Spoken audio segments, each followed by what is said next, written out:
Joe Rogan Podcast. Check it out. The Joe Rogan Experience. Train by day, Joe Rogan Podcast by night, all day. Hey. Hello, Jimmy. Hey, Joe, how are you? Good to see you, buddy. It's very nice to see you. This is, it's a hell of a setup. Thank you. I'm Thank like you very in much. Austin, Texas. I've been here about 18 hours, and it's, 5 stars on TripAdvisor so far. Did you do a set last night? I didn't do a set, but I went to the club. Yeah. And the club it's phenomenal. Thank you. It's Thank you. almost like someone with an unlimited budget built a comedy club. That's what it felt like, Joe. I don't know if your business manager has a view on this. Yeah, I think something along the lines I'm of... not good at taking advice. Yeah, but it's so great. It's so set up from the comic's point of view. Yeah. It's like no food. Yeah. No food is a great choice. Yeah, you can have food. Yeah, people Go can eat eat before. afterwards. Yeah, eat or after, afterwards. eat before. There's so many places to eat on 6th Street. There's a nice pizza place right next door. Your neighbors are going to love you as well, Yeah. because it's that thing. If you go, it creates a bit of a community, and it's full. It's like packed with people, and it's kind of it's phenomenal. Great space. Well, it's one of those Kevin Costner things, you know. When you build it, they will come from the Field of Dreams. Yeah. Well, it feels kind of bigger than that as well in terms of you've come out here, and what are you giving back? Yeah. And comedy's given you everything, as it has me, and you go, well, what can you give back? What can you do for your community? And it feels like that's a great thing to do. Well, it also seemed like I kind of had to do it because when I moved here, I had this idea that I'd just be able to like do whatever local spots I could and then go on the road. And I kind of could. But one of the things that I've realized is that comics need community. It's very important. And that's one of the things that we really had at the Comedy Store that made the Comedy Store so special, is that it wasn't just that it was a great place to work and come up with new material and work on it, but it was also a great place to meet other people that were doing the same thing. It's And you get interesting, to sit comedy and as talk. opposed to acting. Yeah. You know that thing? Alan Havey said this great thing to me. He said, comedians, we're out for ourselves, but in it together. I thought, it's really interesting, that thing of like going, everyone's doing their own things. Comedy is not like acting.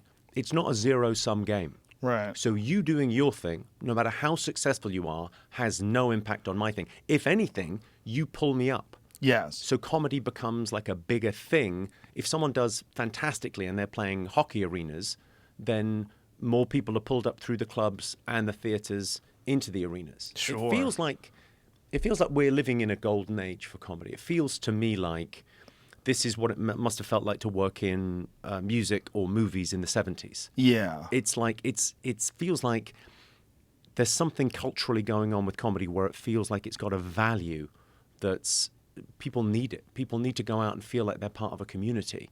And I suppose when you think about what we're doing on stage, it is pretty special. We're letting people into our minds and we go into their bodies. Yeah. We're possessing them. We change their physical state. It's extraordinary. It is extraordinary. It really is like a drug. You're giving people a happy drug. Well, it's the endorphin, because you don't quite know when the punch is coming, and then the serotonin of laughter. Yeah. And the live experience as well. It's like the live experience is so incredible for comedy, even as opposed to music, because what do you get when you go out to a comedy club? Well, you'll laugh 30 times more than watching the footage. And really, and props to Netflix. Netflix have been part of the reason comedy's having this golden age. But you go watching something on screen is like, that's how you find out what you want to go and see live. Yeah, and live is so much better. And because physically, it gets you in a different way. And you see people kind of coming, their body language changes, their whole, and they get into this kind of, this state with the performer. They breathe with the performer. They roll with it. And it's so immersive. And you don't remember a word of what the comedian said, but you remember how they made you feel. Yeah, there's also this shared experience of being there with other people that really feels good for people when you're laughing with a bunch of people. Especially in a world where the individual has become sacrosanct and the tribe has been left to the side, and people want to feel a bit tribal. They want to feel like they're part of something. Why do people want to go to music festivals and South by Southwest and Glastonbury, and they want to go and see a comedy show? They want to be in a room in 1,000 people that all have the same sense of humor and feel a bit bonded. It's Yeah, nice. for sure. Yeah, there's that, and there's also with our art form, it's uniquely coming from one person. Where it's unless you're a singer-songwriter, there's really not, or an author. Those are like probably the only other people. Any other mass form of entertainment that you're seeing a lot of different people collaborating which is good. Like in a film, you have to have that. But there's something about an individual's perspective and someone going, "What the fuck is this?"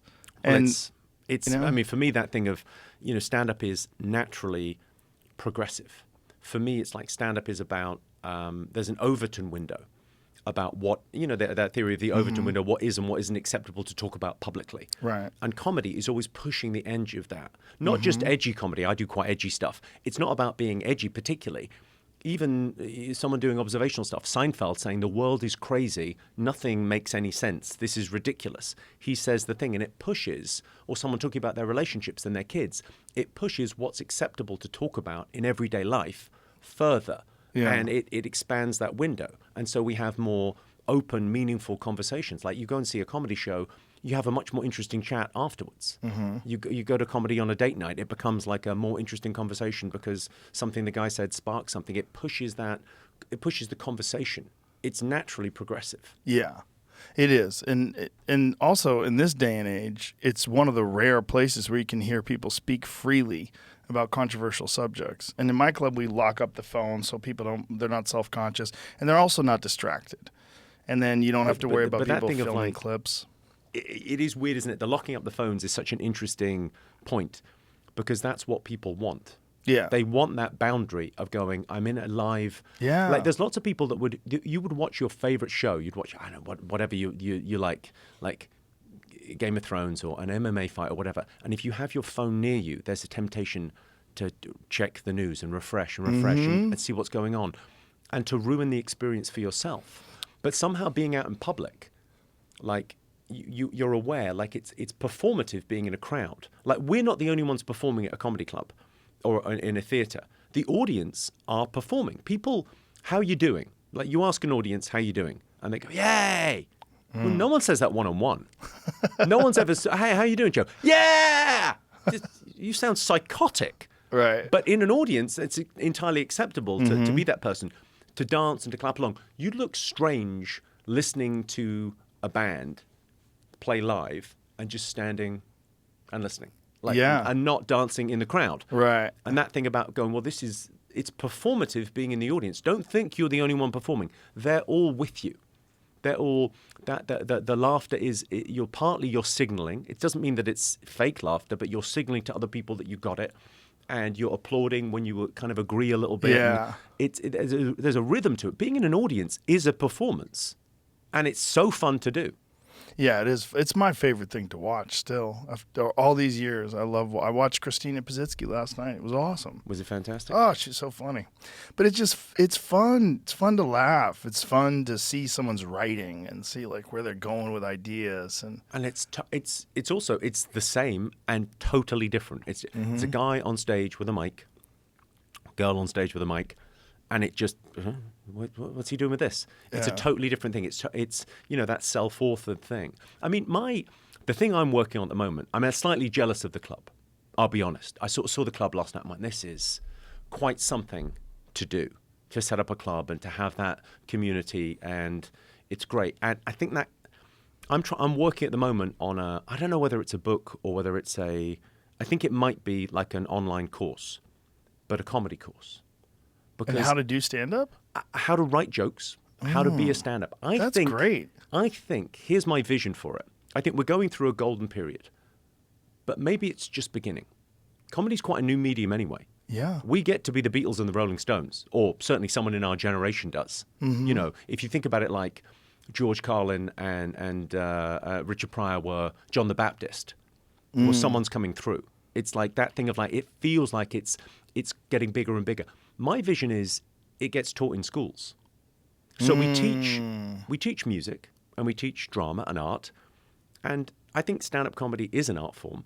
And I think we need to get less magical thinking and more, okay, let's put down a language like music, you can write it. Let's come up with I'm working on like 50 joke types, but let's come up with a way of analyzing this and teach people how to do it. Because what does it give you? Like if your kid does stand-up comedy, okay, well, they have to find their voice. They have to look at things from a different angle, a different perspective. It's about pattern recognition. These are all transferable skills. And it's about finding your voice. The reason every stand-up is interesting to watch is because it's individual voices. Yes. And really, what's growing up about? What's school about?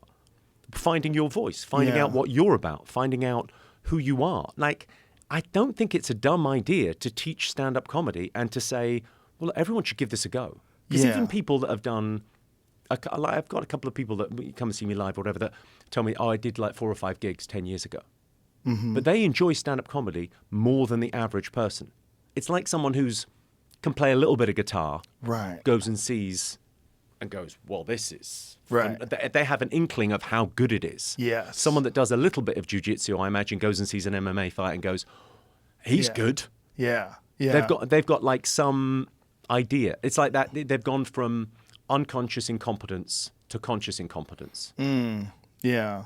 We've actually talked many times about putting together a course, and we've thought about doing it maybe at the club and, just having professional comics that are on their way up, that are just starting, and having like a workshop where we could talk to them about material, about the importance of editing, about getting to the point quickly, and how to...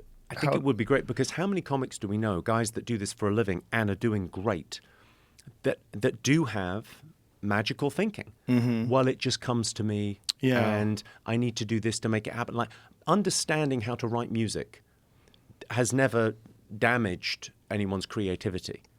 So I think the idea of like analyzing it and treating it like a job, and how do you sit down and write? And some people go, well, I don't sit down and write. It just occurs to me. And you go, well, okay, but like, it's like there's a great quote by Chuck Close. You know the artist Chuck Close? No. He's a great artist, like pointillist. And he said, inspiration is for amateurs. The rest of us just go to work. Yeah, that's similar to Stephen Pressfield's work, The War of Art. Oh, I love that book. Yeah, fantastic book. It's really something, isn't it? But Yeah. I think I'm onto something here because I think a lot of people want to do something creative with their lives. I think a lot of people want to. Yeah. They like stand-up comedy. It's becoming a bigger thing. I think more people will want to try it, and just giving them the kind of the instruction manual early on. Yeah. So because then what they're having to do is what we did. You watch a lot of comedy, and then you kind of reverse engineer what you hear people do.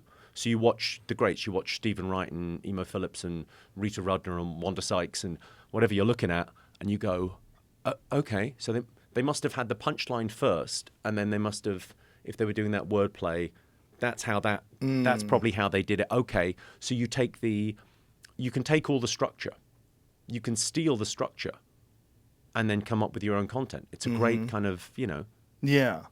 Well, that's what a lot of people do in the beginning, right? They make jokes that are similar to a joke that someone that they enjoy would write. Yes, like say it's in their voice. It's in Yeah. their. They find themselves kind of doing.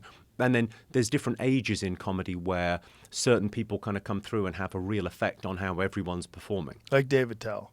Yeah. Patrice O'Neill used to always say, let's talk about how many babies he had. Yeah. And that so many comics copied his voice. And I mean, David Tell's like probably one of the bigger ones. Well, I think he's been incredibly influential. It feels like he's got the props later on, but I mean, it kind of.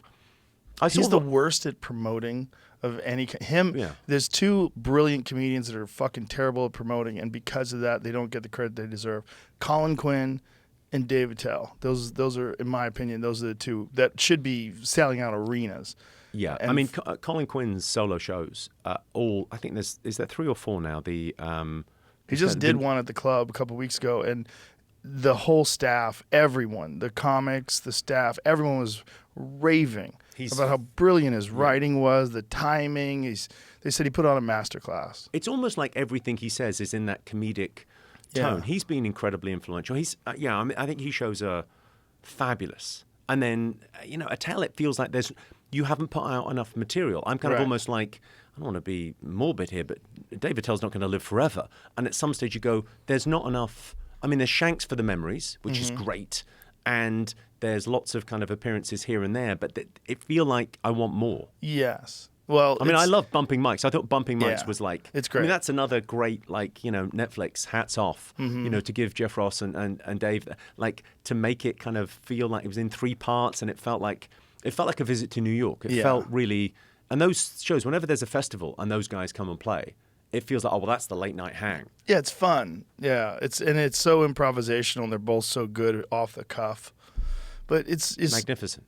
I think what Dave enjoys is just the work.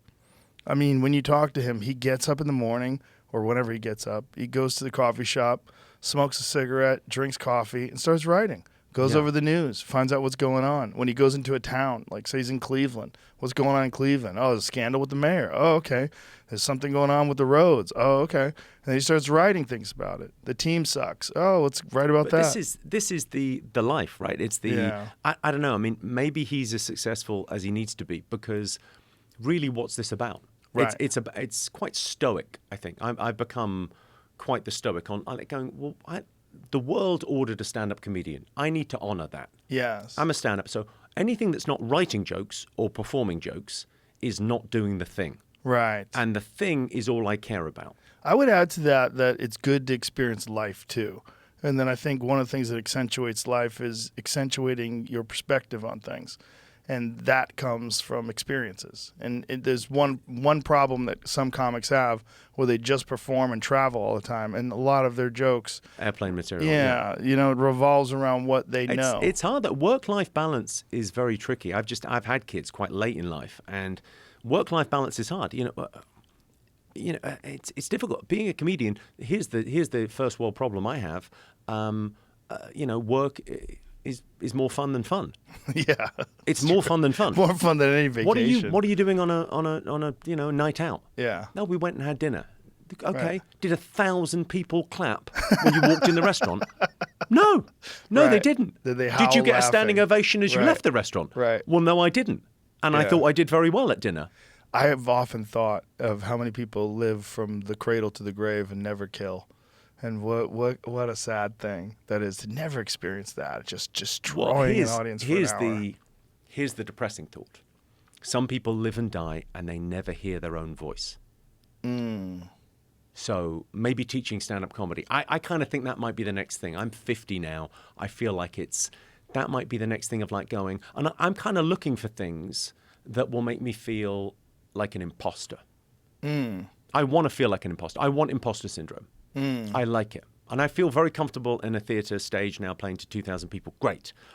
I want to play arenas so I don't feel as comfortable. And I want to kind of become a bit of a teacher because I think becoming a teacher, I think I'll go, I'm not good enough to teach anyone. I can't wind your neck in. You're being presumptuous. I think that's a good feeling to chase. Yeah. Because imposter syndrome is like it's the most normal thing in the world. As you level up through life, you should always feel like a bit of an imposter. I've talked to virtually every great comic, and they all have had that. Yeah. They've all had that moment in their life. They're like, when the people are clapping and they're introducing their name and everybody goes crazy, like, why are they clapping? Like, Yeah. What the fuck is this? I'm a fraud. I used to open with that like, in theatres. Let's manage our expectations, people. It's like it's a terrible thing when you get like when the applause is louder when you walk on than when you walk off. Oh yes. Like, and we've all had like, okay, you were excited to see me, but the show wasn't ready yet. Right. Yeah. There's always that. It's also there's an incredible lack of documentation about the process of stand-up comedy. And it's one of the great things about podcasts is that it has served as an archive where you can, I mean, I've had dozens and dozens of conversations with great comics where I ask them about their process. And what It they is. I mean, do. partly that's the thing driving it. I mean, I think the podcast thing has taken off, and it turns out talking about comedy in the process is interesting. I mean, I think there's breadcrumbs there. Like Steve Martin's book, Born Standing Up. Mm-hmm. I think that's if anyone's interested in the secrets of comedy, they're out there, and it's about $10.99 in all good bookshops. But it's that thing of like decoding that and making that kind of coming up with a language, coming up with something that you could go give a 14-year-old and they could, write their own jokes. And I mean, they might not do it as a career, but it might be a fun hobby to have. At the moment, comedy feels like it's for the professionals, and there's no amateur circuit. But like music and sports, you've got professionals. Okay, you've got the greats, and then you've got people that just do it for fun. Yeah. Why not have that going on? Why not have more comedians, more comedy clubs? Yeah. Well, one of the things that we set up at our club is 2 nights of open mic nights. So we have open mic night on Sunday and open mic night on Monday. And then we have the staff of the club all the door people are all professional comedians who audition for that job with their act. So they are people that aspire to be professionals, and this is sort of like an apprenticeship. I met a couple of them last night. I mean, it's kind of great. That thing great. of, but the whole vibe of the place then is it's in, everyone is in service of this night, of this thing. A theatrical performance. But it's the only art form that is consumed all over the world, loved by everyone, cherished by people, but does not have a direct professional path in order to be successful. It's not like music. You can learn how to play a guitar. You can take online classes. You could figure out how to compose music. You can get together with bands and practice and put it together. There's a path. With stand-up comedy, it's just go up and figure it out. Yeah. Go up and figure it out. And it's very clunky, and it's a lot of wasted time. And I think a lot of that time can be sort of repurposed if we can give people more clear guidelines. There's no way anyone can tell you how to do your style, because your style is going to be different than Tony Hinchcliffe's style, which is going to be different than Dave Chappelle's style. Everybody's style and who they are and what they present, their view of the world. Comedians leak is always my kind of theory on, like, you can't watch someone for an hour and not know who they are. Yeah, for Even sure. if, like, I mean, I'm joke to joke. I'm just joke to joke on stage. And yet people know when I'm telling the truth and when I'm bullshitting and when it's real and when it's not real. People get a real sense of you through your act, through watching you. Do you travel around the world much? Do you do much overseas? So I haven't been lately, but I did the O2 Arena a few months back. Actually, a year ago. Did it in October last year. Yeah. I did that just for fun. I mean, I'm like, I think I'm 40 countries in now, ongoing, and you go, what's happened the last 10 years? Like, the English language has become bigger. And the English language was big to begin with. But things like YouTube and Netflix has meant, because there used to be a thing in certain countries where they would dub every movie and every TV show into the local language. And they would get it a little bit later, and it wouldn't matter. And the local actors would do the voice, and the show would be a hit. Great. That's all gone now. In the age of kind of global, interconnectivity, people know. Well, Game of Thrones was on last night, and the new specials by Joe is out this evening. So they watch it sort of straight away, and they watch everything in English. YouTube doesn't bother translating things. Yes. So everyone's English has kind of gone up a gear. So you can go to quite obscure places, and everyone wants to come out and see stand-up comedy, and they all know who you are. Yeah. And they're all listening. It's an amazing way to see the world. It is. It is an amazing way to see the world, and it is interesting how comedy translates into these other places and how they absorb comedy. It's very different. Like I took Tony to Stockholm. We did Sweden. It was great. Yeah. But he was like, "Dude, I feel like I bombed." And I go, "You did really well. Why?" He goes, "Because they were quiet in between the jokes." I was like, "That's interesting." Yeah, you go to some places though, and it's like I remember they would playing laugh places in like and stop laughing. Finland, Denmark, laugh, Sweden. Stop laughing. And then at the end of the show, nuts. Yeah. Because it's more like a theatrical performance is the thing that they've seen before. Yes. I'm like, they laughed at all your jokes. He's like, yeah, I know, but it just like felt like it was disjointed. I go, you're just used to these rowdy American crowds that like there's always noise going on.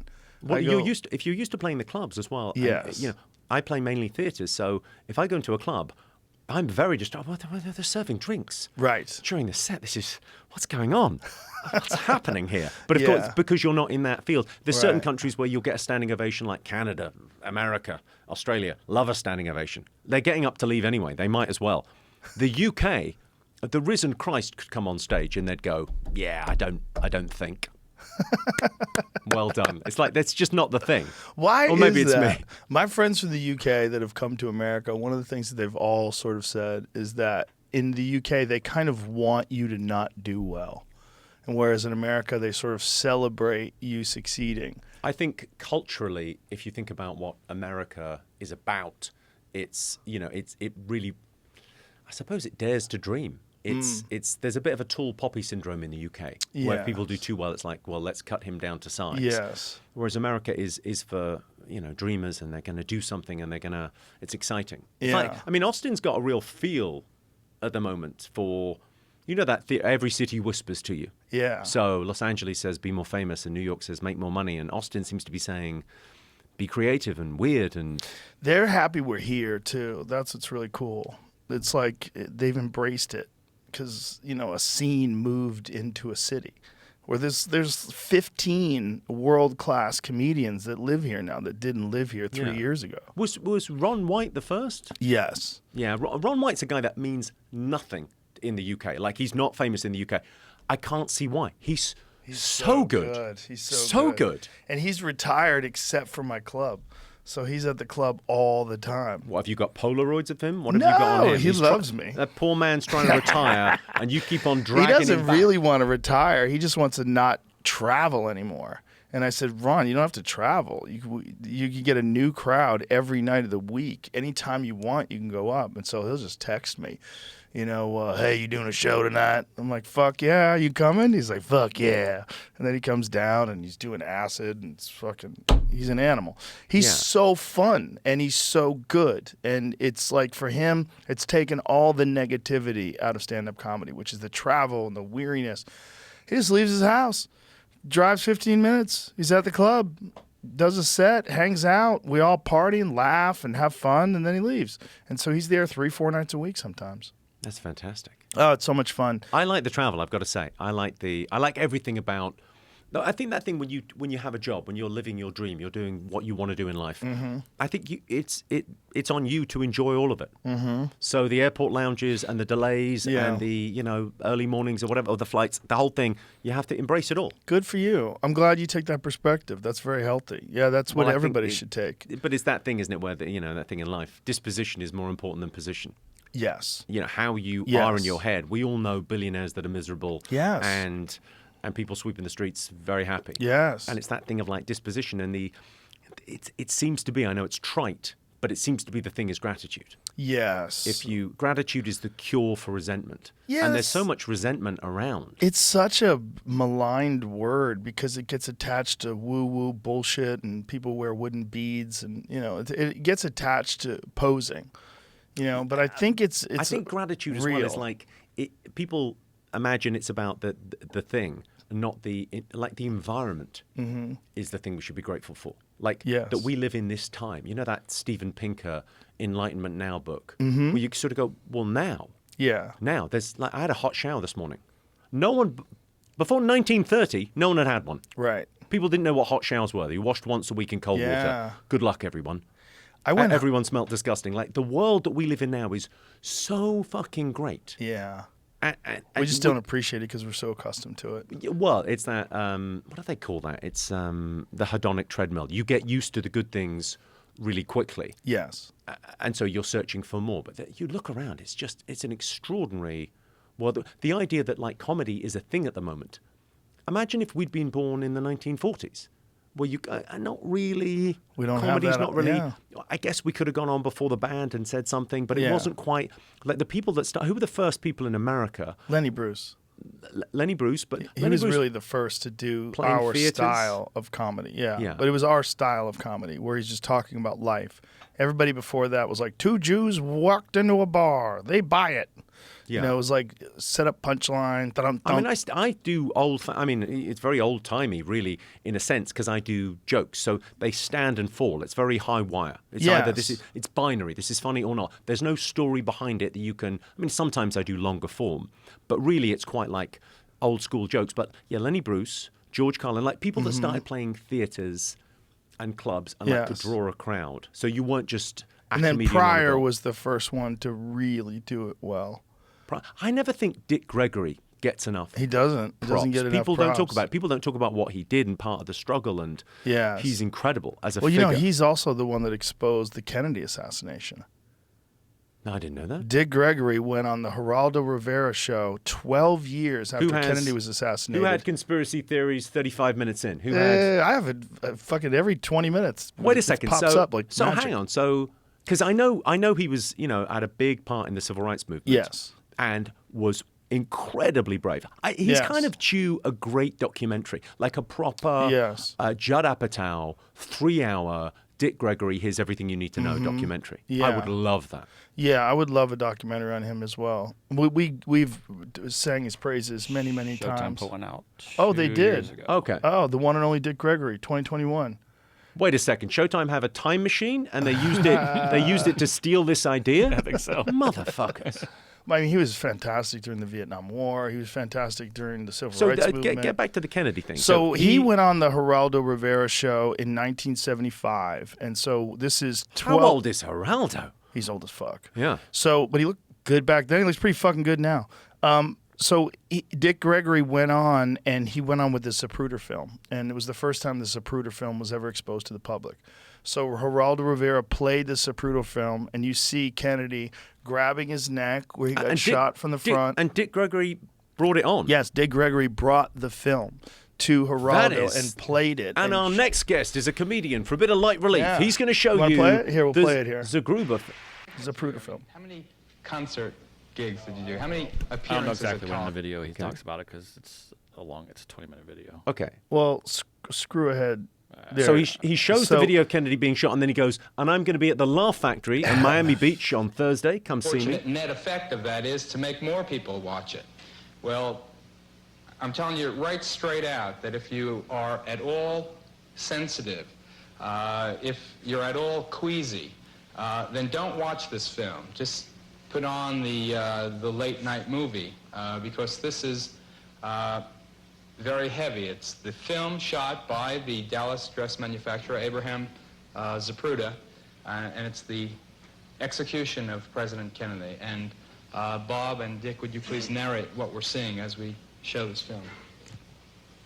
This is commercial footage leading into Dealey Plaza. This is the car on Main Street. So this film was taken by actual newsmen. This was spliced together with the Abraham Zapruder film. Yes. All right, so this is the beginning of the motorcade. Okay, what you're seeing now is in slow motion so that you can grasp what is happening. This is a film taken by Marie Muchmore that leads into the Zapruder film. It's for time continuity. The president is waving to the crowd here. And Jacqueline Kennedy, of course, is sitting alongside him in the open car. Right. This is from Orville Nix's film. This is originally 8mm footage, and they're heading now toward Elm Street. They're on Houston Street now. They're going to make a left-hand turn. It's on the corner where they're going to make the turn there that the book depository was. Now, this is the Zapruder film. Okay, so the cars are coming along now into Dealey Plaza. Yes, these are the lead motorcycles of the motorcade. All right, now with the president and Mrs. Kennedy is also Governor Connolly. Right. Now, before he goes behind the sign, the president is waving to the crowd. When he comes out from behind the sign, he is shot. Then Governor Connolly is shot. He's already been hit. He's already been hit. And now, And at the bottom of the screen, the headshot. that's the shot that blew off his head. It's the most horrifying thing I've ever seen in the movie. It is. Now, the I mean, it's Warren Commission genuinely said that shocking watching it all- now, isn't it? Yes, it's genuinely shocking, but it was the first time people saw that his head moves back and to the left, indicating a shot from the front.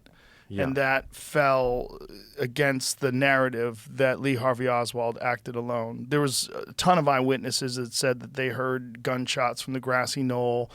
And then there was also this ridiculous magic bullet that they had to attribute to Lee Harvey Oswald's gun because it had hit, one bullet had hit an underpass and ricocheted and hit a person. So they knew that one of the bullets that got shot missed Kennedy, hit the underpass, hit a curb, and ricocheted and hit this guy, and he got brought to the hospital. So How on earth do we not have an answer to this now? well, It seems they keep hiding the data. They won't release it. In 2017, they were due to release it. They wouldn't release it then. It was again, I believe in 2021 they were supposed to release it. it's a very odd. I mean, conspiracy theories are like they're sort of fascinating because they're simple solutions to complex problems. You know, so a lot of them, I kind of go, well, you know, I'm not sure whether there's any validity in that. It just seems like an easy solution to this thing, which is incredibly nuanced and complex. Mm-hmm. But the Kennedy thing, you go, well, it's the president got shot. Right, How but- was that? How could they have covered this up? 1963, there was. I mean, there was no independent journalism. There was no YouTube. There was no online commentators that weren't captured by a system. They weren't a part of an enormous structure like the New York Times or the Washington Post or whatever the fuck it was. Yeah. And the Zapruder film, again, had been archived for 13 years before it was, or 12 years. 12 or 13? I didn't realize that. I kind of naturally, I assumed, stupidly, that he got shot and the film came out the next week. No, it 12 didn't. years. I Yeah, mean, that, I believe, was it 75 that it came out? I remember reading into Shocking. this, it was like the right frame, like frame 313 or something like that hadn't been seen. They did have it as a Zapruder film, and they posted a lot of it in screenshots and like Life. In Life magazine, because Yeah, Life okay. magazine owned it. But they left some of it out. And then somehow or another, Dick Gregory acquired it, and that was around 75. And that's when he aired it on television. And when he aired it on television, it just opened up everyone's eyes. They're like, well, anyone who'd ever seen anything get shot knows that when you get hit with something from the back, you don't go back towards the shot. The impact throws the head back. Yeah. You see the spray of the bullets, and it appears he's getting hit multiple times from multiple angles. What's your feeling on it then? I mean, you've looked into it. You're a big conspiracy guy, but who do you think orchestrated JFK's? That's a good question. I mean, Tucker Carlson came out on television and said that CIA killed Kennedy, and I think that's probably one of the reasons why he got removed from Fox.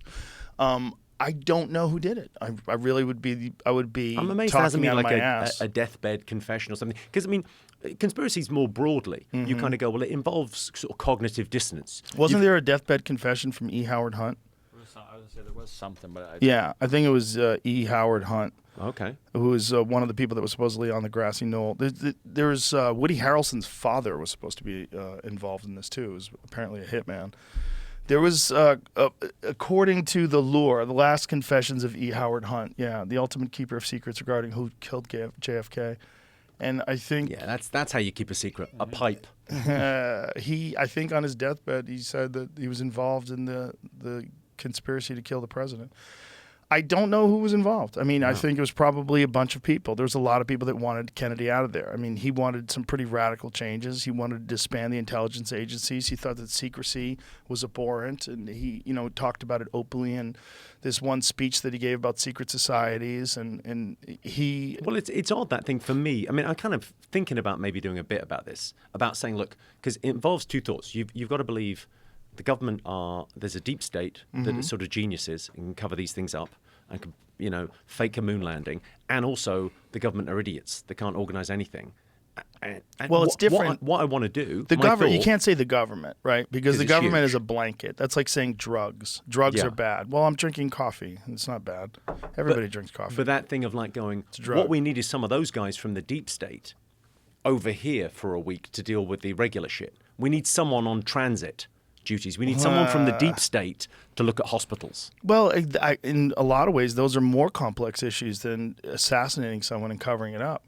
Because back then, again, it's not like information today where people have, like, everyone has a cell phone. Like, if the Kennedy assassination happened today, there would be footage from 100 different angles. Yes. There'd be so many people there, and we'd amazing have high how much there resolution is, really. footage. It is amazing, but it was just because he was so important. And back then, there were a few people that were enthusiasts that had their own personal and the thing video with cameras. the thing I guess with conspiracy is some of it's true. Like the biggest conspiracy I think probably of our lifetime was paedophilia in the Catholic Church. Yeah, Was like I remember that being talked about when I was a kid. Well, and how about thinking in the my UK? mother was crazy. Jimmy Savile. Just How hiding in plain sight. crazy is that? And It's that really guy looks like a pedophile. Yeah. I mean, he looked like such a here's- fucking creep. Here's the story I heard on Jimmy Savile, which is interesting. He had a big show on TV called Jim'll Fix It. Yeah. Which was him making dreams come true for kids or whatever. They'd write in with a wish. Yeah. And he'd make them come true. But he had that nickname before. So he was kind of a fixer. He invented the turntable, the two record players together, that turntable. Oh, like for a DJ? Like for a mixing? DJ, he invented the dual Really? turntable. Yeah. So I it's mean, not all bad. pretty much all bad. 99.9% 99.9% bad. Real bad. Yeah. What was But my one joke good about him? He invention. was it's a very British joke, but Jimmy Savile, the only man in human history to have fucked more miners than Thatcher. Oh. That requires quite a lot of information About mining. Yeah. Margaret Thatcher, what she Yeah. did to the miners, and also, it's a long way to go. It's a good joke, though. Yeah, but Yeah, no, he was hiding in plain sight and was part of the establishment. Yeah. But I think that thing of like going, the story I was told was he was kind of connected very high up because of what he did in terms of fixing things. Like, so the guy that, are you familiar with the Profumo affair? No. So it was the idea that the minister for, I think the Ministry of Defence was having, he was having an affair with a lady who was also, Christine Keeler, who was also having an affair with a Russian agent. Oh. And she had been procured by this other guy who then got assassinated, or they think got assassinated. And so I think the story I heard was Jimmy Savile had a similar role for procuring certain things for certain people. Interesting. So I wonder what he was doing for the police or for the Secret Service that gave him, what gave him right that ability to that just, immunity. Total immunity. Well, that's what's the really scary idea, is that there's a ring of people that are pedophiles. That's what terrifies people, that there's a ring of powerful people that's the, if you want to go full QAnon tinfoil hat, that's But I think what a that lot of is people like, believe. I presume Jimmy Savile was acting alone. I mean, I presume that's... But why? But why do you presume why he was cover it up? acting alone? I don't know. I mean, what if other people were also involved? What if other people were also doing the same thing? Oh, it's a terrifying thought. I mean, isn't there's a similar case in America with Sandusky, who Is that the Jerry guy Sandusky. He was the coach that did a lot of things with kids and work with kids, and everybody had this image that he was this great guy. Yeah. When it turns out the entire time he had been molesting kids. It's pretty horrific, isn't it? Yeah, it's horrific, but that's often the role they play. The role they play as Well, they have to get themselves predator, into a mission where yes. they're close to... yes, which is like Boy Scout masters and priests. Which is, it's a terrible thing because something like the Scouts, which is very good for kids, go and play together and learn those things and those skills. It's a great organization, and yet that's absolutely fucking ruined it. That's the first thing you think of now Yes. when you think of the Scouts. Well, the Catholic Church is the greatest example of that, right? I mean, you cannot say Catholic priest without someone thinking pedophile. There's no other occupation on earth that has such a connection to pedophilia. Yeah. And so someone was talking to me about the history of the Catholic Church and what happened, and the idea of the thing that turned the Catholic Church bad was the plague. Really? So the plague hit in the Middle Ages, and before then, the priest was the smartest guy you'd ever met. Smartest guy in the town could read this Latin. guy could read. This guy can read. Right. There's just shapes on a page to us. But like had access to books, was reading, was the most erudite, brilliant guy. The bishop was even smarter than that. The Pope was a genius. Great. So the plague happens, and the plague wipes out, I think it's a third of the European population, but it might have been more than that. And it wiped out a third of regular people, but it wiped out 90% of priests because priests had to give last rites. Oh. So they were around the plague more than regular people. I need the last rites. I'm dying. Okay, then he dies. Right. So the barrier to entry for getting into the priesthood went from you got to be great to you seem to have all your own teeth and you can string a sentence together. You'll be great. So all of that stuff that comes after, downstream of that, like the plenary indulgences, this thing where you could buy your way into heaven in the Middle Ages. You could sort of pay someone to go, you can make sure I'm okay when I get there, though. That kind of nonsense came along afterwards when it had all kind of come corruption. down. Yeah, the corruption and the... Interesting. Yeah. I had heard that it was connected to celibacy, and that initially there was no celibacy clause. They weren't. No, they weren't that came in the Middle celibate. Ages. So it was that thing of they wanted to be more like Christ. So they who was celibate, and so they went, well, I'm going to be, one priest said, well, I'm going to be more like him, live like Christ. I'm going to be celibate, not have a wife. And then that kind of took off as an idea. That's interesting because what I had heard it didn't was happen that in the Anglican they Church. were banging all the women because the priests were rock stars. I mean, if you have a community where the priest is literally connected to God and he's a biological male and he's horny and these women worship them and came also, to them for... It's the original show business. Yes, I mean, if we were who we are in the 13th century, 100% priests. Or jesters. Sorry, I can get up in front of these people and talk to them for an hour a week. Right. Done. Right. Yes, put me down for one of those. Right. And they'd seek guidance from you. You'd get all these accolades. And apparently they were allowed to have sex with women, and they were fucking everybody. Yeah. Just like rock stars, because they were probably the most popular people in the town. The other thing that that's very interesting. The other thing that ties it to, like, there's often been, and it's a very unpleasant thing, but there's often been a conflation between homosexuality and paedophilia, which is it's just fucking nonsense. Right, it's nonsense. It's nonsense, but it keeps on kind of rearing its head in a weird way. But there is something with the Catholic Church where it's hard to remember how vilified gay guys were a generation ago, let alone 2 generations ago. Yeah, well, very recently, in the 90s. It's crazy, but it's true. So there's a weird thing where, okay, so let's say you're a gay guy in, I don't know, 1890. You knew you were gay when you were 14 or whatever. Like, everyone else is getting married and going off, and you go, I'm a gay guy.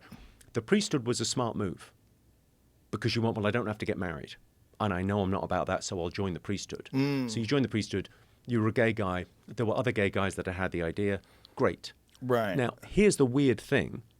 Pedophilia was the same level sin in the eyes of the church at that level. So one covered for the other. It was all, you were all damned and going to hell. It was all terrible, which is obviously some fucking nonsense. But yeah. Well, there's a different attitude towards same-sex minors and adults that is with some people in the gay community. In fact, there was a law that they were trying to pass in California where they were saying that the age of consent being 18 was in somehow or another anti-LGBTQ. Because some young men sought mentors in older gay men, some young men who are gay. I mean, that sounds like was his Klein, is that what his name? There's a politician in California that was very controversial because he was promoting this. Very controversial because he's promoting pedophilia. And that's going to be controversial. Well, I think his idea was like 16 and 17-year-old boys, and that should be okay, which is, it gets very sketchy. That sounds also. Let's wind it back. Here's something that we could do, right? Here's something we could start a campaign for. Those laws about, the age of consent in the UK is 16.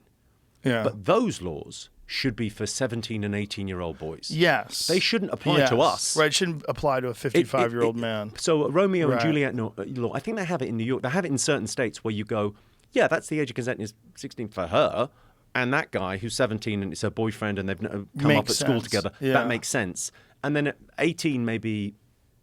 okay, go and do whatever you're going to do. I remember that would when make a lot more sense to me. 18 years old, when I turned 18, my girlfriend was a year younger than me, and she was 17, and I was terrified that I was going to go to jail because I was a legal adult and she was still a child.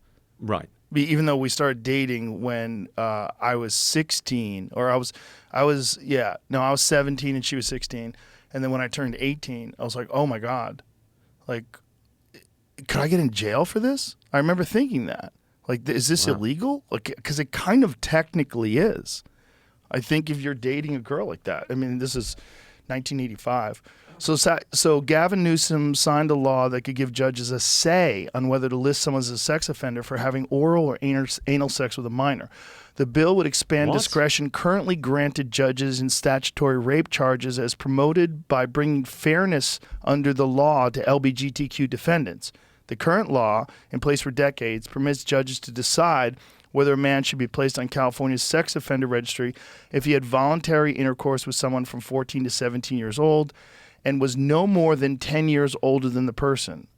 Right. I don't want to. Yeah. I don't want to come to your show and be all controversial, but I think broadly speaking, don't be a pedophile. Right. I think that's a good thing to say. But that discretion, it says, only applied to a man who had vaginal intercourse. The new law permits judges to use the same discretion when the case involves voluntary oral or anal sex.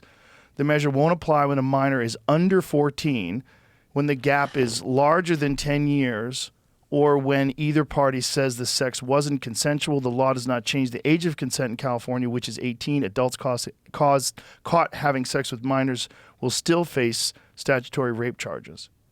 Yeah, Scott Wiener, that's the guy. San Francisco Democrat. So Great this name. guy, Great name for a guy. yeah, isn't it funny how those Wiener guys keep getting in trouble? Anthony Wiener, Scott Wiener. Yeah. Nominative so- determinism. It's a thing. Right? It's like the simulation theory. It's like the universe is playing little jokes on you. It's like yeah. but this guy, like, there's photos of this guy at gay pride parades, like wearing a dog collar, like, he's. I mean, but it's But weird. I I don't have a got problem zero with that. problem with that. I got Yeah. a problem with him saying, There's this quote on it. I think the article continued. I didn't realize. The law ends discrimination by treating LGBTQ young people the exact same way that straight young people have been treated since 1944, Wiener said in a statement, adding, today California took yet another step towards equitable society. So what that seems to me is like there was a law already in place giving judges discretion, but it was only for vaginal sex, and he thought that it should apply to oral and anal sex. yeah. It seems like the law is the issue, right? Because 10 years older, like if someone's 26, another person's 16, like, or 15 and 25, like, that's Yeah. crazy. I mean, there's a reason why it's 18. Like 18 is like reasonable. You know? Yeah, and I think you have to give people agency at some point. Yeah, Yes. at some point you have to give people Yes. agency and go, look, you're allowed to make your own decisions Right. now. Do as you please. Yes. I mean, you are certainly a young person at 18, but if you're a young man at 18 and you decide to have sex with a man who's 30 years old, like that's completely reasonable. I think it's also, try telling an 18-year-old they're not Right. full grown. I mean, it's a weird Sure. thing. I wonder in the future because the mind, your brain isn't fully developed. I think it's 25. Well, 25 is the age your frontal cortex is fully formed, I believe, as a male. Do you I think- think for females like mentally mature earlier than men too. I wonder what age it is. But They're that thing of, generally like, smarter than men. I wonder in a a generation's time, will everyone go, sorry, you were fucking a 21-year-old? I wonder, will it ever go the other way? That seems silly. That seems, especially men and women. I mean, if it's a 21-year-old man and a 30-year-old woman has sex with you, she's going to be brought up on charges. That's insane. Yeah. You had that great bit about that. Yeah. I That's said a there's great no bit of yours. sexual equality when it comes to child molesting. Yeah. I said That's a because very a funny grown man can molest a 16-year-old girl, but a grown woman can't really molest a 16-year-old boy. She can only let him fuck her.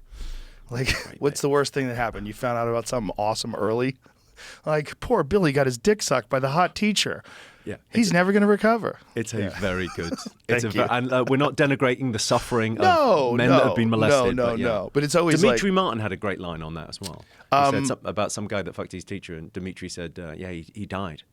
He got high-fived to death. I think that was Zach Galifianakis. Was that Zach? I think so. I think it's Dimitri. You might be right. I'll double down. I mean, those guys are both Both phenomenal brilliant. writers. I think it might have been Galifianakis, but either way, great joke.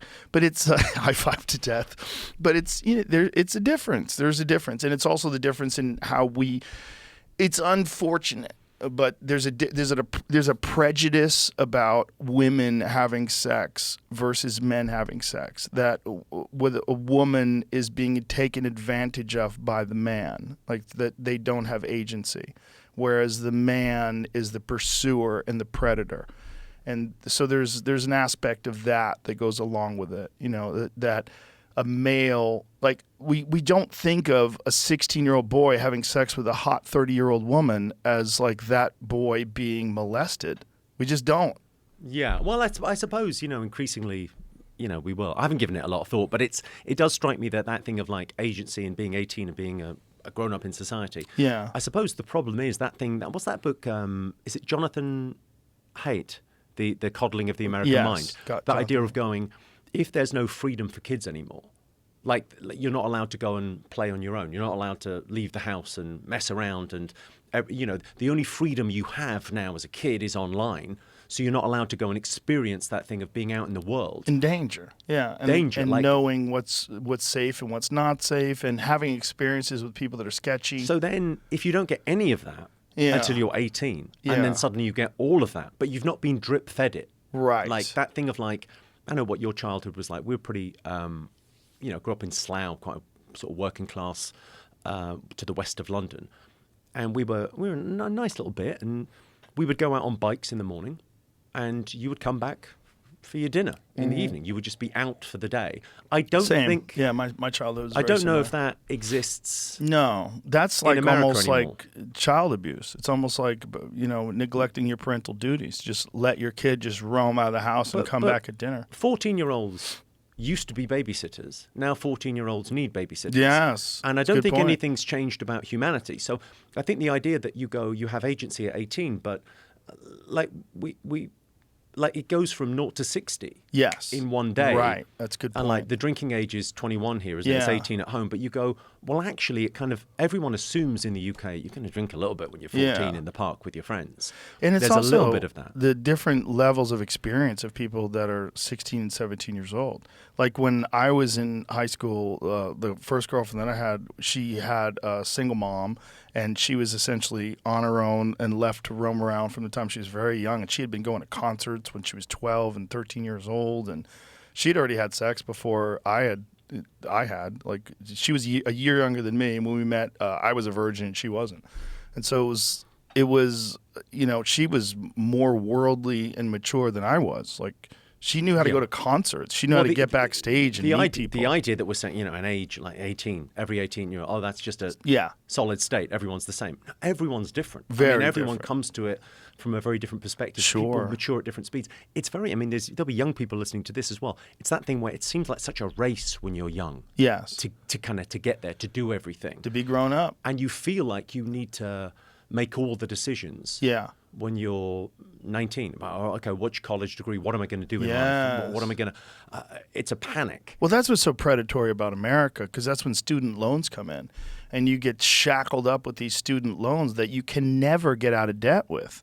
Student loans in America, I don't know how you have it in the UK. Well, you have free health or free education, right? No, we used to have free education. So when I went to college, it was free. You had to pay for your kind of bed and board, and it was free. I went to university, I got a free education. It feels ridiculous that we let that go. And does maybe, feel ridiculous. Maybe it's like, okay, so if it's too expensive, then I can see an argument to say, well, on academic merit, we cut the number of places until we can afford for it to be free. Yes. But it's free for everyone. Well, it certainly benefits the greater good of society to have more people educated. And Yeah. what greater thing to spend tax dollars on than to educate the population? It's fantastic. How could you make an argument against it? And with the predatory loans in America, the way it works is, like, say if you start a business and you take out a big loan to start a business and your business fails and you're, hundreds of thousands of dollars in debt, you can go bankrupt. Yeah. And then you're absolved of that debt. If you get a student loan, you are never absolved of that debt. You must pay that debt, and the interest keeps increasing over time. You know what I'm hearing here.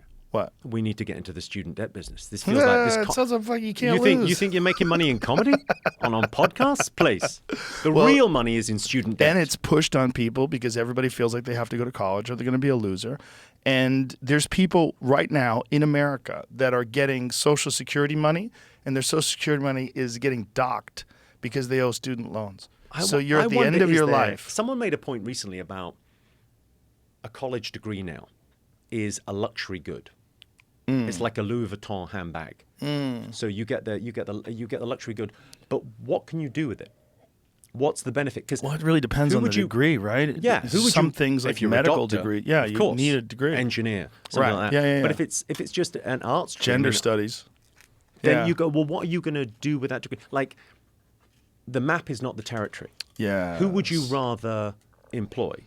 Someone with an MBA or someone who's got 2 failed startups? Mm-hmm. Failed startups, please. Someone that's been in the trenches and tried it and done it. So I think that thing of, I don't know what advice you would give an 18-year-old today, but It would maybe- really depend upon what they want to do and what. I'm the worst person to give that advice because I knew because of my childhood and the way I grew up, very unstable, divorced parents, stepdad, moved to a new place all the time. I was terrified of rigidity. I was terrified of a job. I really felt like a loser because I felt like all these people can keep jobs. Why do I hate them so much? And because it's interesting. What I see in you, and I don't know you that well personally, but I see your work, and the thing flowing through it is discipline. Discipline and freedom seem to be the 2 things. And you go, Yeah. and obviously those things have been separated in our minds. But Yes. discipline and freedom are not the same. They're exactly the same. Discipline gives you freedom. Yeah, that's Jocko Willink. That's what you- he says. but Discipline it's equals freedom. Exactly Yeah. right. So Yeah. that idea of going, well, it's martial arts, Yeah. which is all discipline. It's stand-up, which I know is all discipline. everyone's got Yeah. ideas. Everyone talks a good game. It's in the execution. It's in Yes. doing it. So that thing of like going, couldn't hold down a job. But I mean, you're pretty good at showing up to stuff. Well, I realized later that it was just I wasn't interested in those things. And what I was terrified of is being forced to do something that I wasn't interested forever. And Yes. I saw so many people that they would just wait until they got home every night and just get drunk and then do it all over again in the morning. And then their bodies were deteriorating and they all wound up getting cancer and getting sick and they all died young. And it was sad and depressing and Well, gloomy. it's work to live as opposed to live Yes. to work. Yes. So your thing is, it's work is the fun stuff. It's all the stuff that you're passionate about. You Right. try and make that your career. That's very good advice for anyone that's young listening to this. Like, what are you interested in? What do you pay attention to? Do that. Do that. Because that 10,000 hours thing, it slightly loses what could you stand to do for 10,000 hours? Right. 10,000 hours is the minimum. I don't think there's any mastery in 10,000 hours. Right. But I think you there's... become a professional at 10,000 hours. Yeah. Well, with me, when I got into martial arts, then I realized like, oh, I'm not lazy. I'm just not interested in those other things. And then when I got into martial arts, I was extremely disciplined, like fanatically. Like I trained every day. I literally lived at the gym. But I taught. You're preaching to the choir. You can't beat your environment. No. And that thing of like finding your tribe, finding your thing. So Yes. a lot of people that are lost just haven't found their tribe, their thing. Well, it's hard if you haven't found it yet because you kind of go, well, it's easy for you to say you found it. I was also not around people that were following their passions. Everyone that I was around was working. We lived in a blue-collar community, and it was surrounded by a white-collar community, and there's people that had all worked really hard, got a very good education, and got a respectable job, either as a doctor or a lawyer or an accountant or whatever, and they had a wonderful home, and they worked well. But I looked at them as like these deteriorating vessels of flesh that were barely getting by in the world, and I didn't want to do what they were doing. And I didn't know until I got into martial arts that there were people that were doing different things and that they were surviving and thriving, teaching something that they loved. And so that was my path. My path was competition and teaching. It's interesting, the teaching thing, because I think of your stand-up career, you go, well, you've done what you've done in stand-up, and now you're building a club, and you've lowered a rope, and you're pulling people up. Well, it was also I learned how to talk in front of people because I was painfully shy and socially awkward as a kid. Like I'd have like anxiety going to a bank teller, like that I was going to have to talk to the bank teller. I remember that. Like, what is wrong with me? I remember being like 16 years old, having to deposit a check and just being so nervous getting up to the teller. Yeah. And I don't think that's you. I think that's being 16. Yeah, I think I think being a teenager is about being slightly uncomfortable in your own skin and deciding who you're going to be. Yes. I worry for the future generations coming up now because of Facebook. Because something like Facebook connects you to your past in a way that we don't have. So I reinvented myself a couple of times. Yes, me too. I was 16 and I moved schools. And it seems like a trivial thing to move school from one grammar school to another grammar school, kind of who cares? But it just allowed me to kind of go, I didn't really behave that well at that school. I kind of messed around. Yes. I was a ne'er-do-well. And then I got to the new one and went, I think I might go to Cambridge. I think I might be really academic. And everyone went, okay. Right. Oh, okay, yeah. You right. be that guy. That's Jimmy. He's a fucking loser. Yeah. Right. Yeah. Well, I would go back towards my when I would go back to my town that I grew up in later in life. If I'd visit, I would get nervous, and when I'd go near my high school, I'd feel terrible. I used to have nightmares that I'd have to go back to school. Like I didn't really graduate, and I'd go back. Isn't that a lovely feeling in stand-up? Like I was a couple of years in, and I realized I'm never going to need my resume again. It's done. No one's ever going to care about my exam results again. No one will ever. Yeah. It's a very freeing thing to go, Sure. that was great, but none of that matters anymore. Yeah. Yeah. And I wasn't interested in academic things at all. I read a lot, but everything I read was fiction. And I would only read because I was on the train getting to the Taekwondo school. I must say, I used to read fiction voraciously. And when I started doing comedy, I stopped. Interesting. I didn't need the stories anymore. Interesting. Now I read nonfiction voraciously, but I like nonfiction, but I Yeah. don't feel like I need the stories because I'm doing something creative. I think it was Yes. that part of me that wanted that. It's like, I've got an outlet now. I found the outlet. Yes. Which is, God, you'd love that for everyone, wouldn't you? I would love that for everyone. I would love it for everyone to be able to do something that excites them, whether it's making tables or knives or, building houses, like Yeah. whatever the thing is that really gets you. And Well, it's hard, though, unfortunately, because a lot of it's people the- don't find that. Yeah. Yeah. Well, it is hard to find. I mean, it's a life's journey. There's two great adventures in life. One is finding what you want to do, and the second is doing it. And tragically, most people don't get to do either.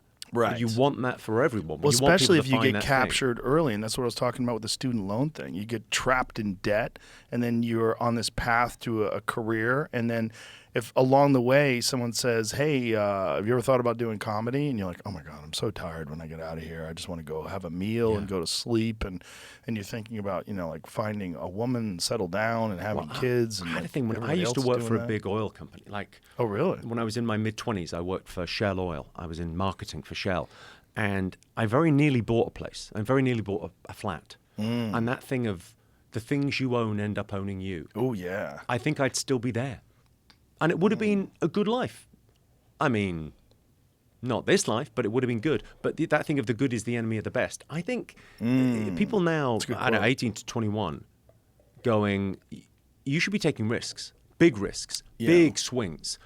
But Because you should also be surrounded by people that are also doing the same so you can learn from each other. If you're a lone person on an island out there taking risks, it's very difficult to assess whether or not you're on the right path or whether or not it's viable.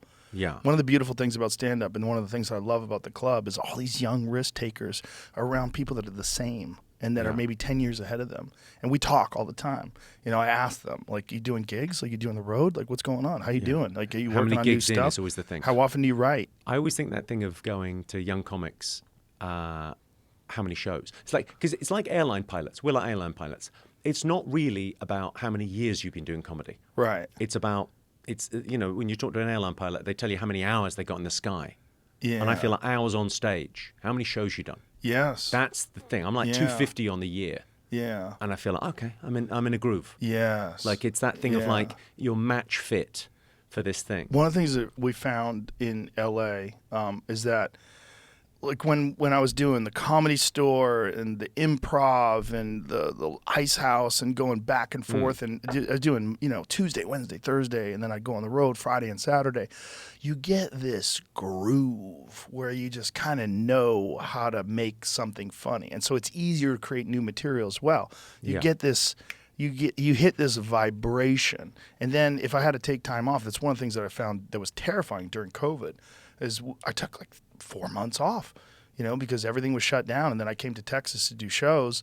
I first did the Houston Improv, and that was in July. So March, everything was shut down. In July, only Texas and a couple other places were allowing you to do shows, and I came out here to do shows. And I had to listen to recordings and... Sorry, 4 months. Yeah. Crimea River. We did about a year and a half in the UK. Oh, and the theaters in the were United like, States, they did it. Most places did that. In New York, you had to be vaccinated to go to the clubs. That was like a year later. Los Angeles was a year and a half. You know the gratitude here? The gratitude is it brought you to Austin. Yes. It brought you to this place. You set up your own club. You've got this community around you. People have come out with you. It feels like it's the silver lining on that terrible time. Well, it wasn't a terrible time. It was a time of change, and it was also a time of realization that, oh my God, the power went out. I guess What that Jimmy Savile guy's got more power than you Are fucking you still think. recording? No. It seems like the mics are still on. Yeah. Do we hit a circuit breaker or something? Everything except for my main audio is still recording. So the video's still recording? Yeah. Oh, Wow. interesting. Exciting. What should we do here? This is fun. Let's do this. Take 5. What do you think Hi. it is? Huh? You think it's circuit breakers? I think it's the deep Oh, state. they're back. We're back. Yeah. I think they're the deep state are you onto guys us. talking too much shit. Yeah. I don't like what you said about the Kennedy assassination. Oh, I tell you what. The other thing I was going to say about Reset it? Okay. Should we pause? pause. No, I mean, I'm trying. Are we recording or not? I can fix it. We can have a conversation even if we're not Okay. recording it. You know that, right? Maybe I'll take a pee. Shall I take a pee? Yeah, It's yeah, a yeah. good time. Let's take a pee and Yeah, we'll good figure it time out. for that, Sounds yeah. good. All right. This is fun, man. It's very fun. What are we chatting about? I don't remember. before the? I don't know. Yeah. People following their dreams, how difficult it is, It is hard. et cetera, et cetera. Taking risks. Yeah, it is. It's like it's so confusing as a young person where the path is not clearly laid out and you don't know what choice to make, and one choice could be disastrous, one choice could be advantageous. Well, I think as well those things of like there's certain professions, and I hope comedy in a generation becomes like being a musician. You can see what to do, but it's not like being a doctor now. It's a very hard thing to do to be a doctor. Yeah. But you always know what the next step is. And with being a professional comedian, it's sometimes very difficult to know how to get that first rung of the ladder. Yes. But taking the risk, taking a shot, like it's that thing of like taking risks on things that are reversible as opposed to irreversible. Yes. Having a kid, irreversible decision. If you have a kid, it's a big commitment. That's forever. Great. There's lots of things people worry about, like giving up their job, and you go, yeah, just give up your job. You'll Yeah, find but they're another just job. so terrified that someone else is going to get ahead of them. There's other folks that are in the same position, and you're going to take 2 years off and come back, and they'll be your boss now. And Well, that you thing, were I ahead wish of I'd heard them. it earlier in life, that thing of like, you're only in competition with you last year. That thing yeah. of like, I'm trying to work on this thing at the moment. I was chatting to my friend Chris Williamson, who does that I Modern love Wisdom. Chris. Oh, he's amazing. We're chatting about like, I think there might be a book idea in this. Like, I'm trying to live for me in 24 hours time. I'm trying to do things today that I'll be happy I did tomorrow. It's that very simplistic, Yeah. short time scale, like living for the future self. Yeah. Like you can give yourself gifts in the future. So I'm now like trying to do a thing like just super simple, trying to try new jokes at every single show. Doesn't matter where I'm doing a gig, doesn't matter how big the gig, get out a notepad and do jokes at the Yeah. end. At the end of Yeah. 90 minutes, do some new shit, see what works. Because that's the thing that makes you, well, have to write some new stuff today. Right. Have to have some stuff to do tonight at the mothership. Have Yeah. to, and it Yes. forces you, or that Yes. thing of like, I'm not going to eat that because I'm going to feel terrible tomorrow. Yes. I think like the future is, I didn't get that till recently. There's an interesting thing about God is the future. God is an analogy for the future. Work hard now for a better life in the future. So that was have a good life here, so paradise. But that lesson is the whole of self-help, is the whole of, hard choices now, easy life later. Yeah, but there's also this thought that one day you're going to get somewhere and you'll have, air quotes, made it. And that's not real either. Well- Even though if you're successble, you're still just on this path. But getting there isn't half the fun. It's all the fun. Yeah. It's that thing of Yeah. like going, why do I want to put together a course on stand-up comedy? Why do I want to go and play arenas now? Yeah. Isn't it enough? Yeah. Well, no, because I want to feel outside my comfort zone. I want to feel like I'm beginning again. I want to feel like I'm on a road going somewhere again. And when I get there, there'll be another place to go. Yes. So that Yes. thing of like going, you built this thing. There'll be a next. There'll be a something else you need to do. And it's also, I don't know how to pronounce it. I think it's either telic or telic, but there's telic and anti-telic. That's how I'm saying it. I've only ever seen it written down. But that thing of like tasks without end and tasks with an end. Tasks with an end are kind of depressing. I mean, they're great. You're in the trenches. You're doing something together. You finish Yes. It's kind of depressing. Like finishing school is kind of Yeah. But a task without end, like being a stand-up comedian, trying to be a better stand-up comedian. So if there's a Mount Rushmore of comedy, we could be two faces on that. We're not. We could be at some stage. Yeah. That feels like it's the never-ending task of going, could you be better at this? Yeah, because Yeah. there are people doing it better than me. Yeah, and that's one of the beautiful things about people that are doing it better than you. It's so inspirational. And I love it. I mean, that thing of like, you go and see any show. yeah. If it's terrible, you get something from it. Mm-hmm. If I go and see a show and it's genuinely terrible writing, but he sold it, I go, well, that performance, I could learn something. It's often the people you dismiss early on. Like, if someone wants to be a professional comedian and they go, I don't like that comedian. Yeah. I go, are you ready to be a professional? Like? I don't care what you like. What did you learn? It's Right. can you see what they did? Can you see? And it's often the thing that you're bad at is the thing that they do so well. Mm-hmm. It's like for years, I didn't really get charming because I work on charisma. So charming for me is like, the guy didn't have anything. Right. But then you look at charm, you look at how people, because I think those words are conflated in our worlds, right? Charm and charisma. Mm-hmm. But like Donald Trump is charismatic. Yes. Obama is charming. Charisma is you come to me.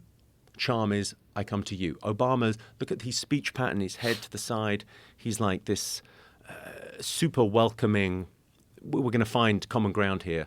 Trump is, you come, no matter what you think of them politically, one is the other.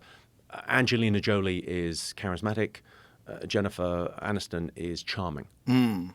They both get to fuck Brad Pitt. They're both great things. But knowing what you are strikes me as a very important part of, again, another reason to study stand-up comedy is like, you find out who you are. Find out what your voice is.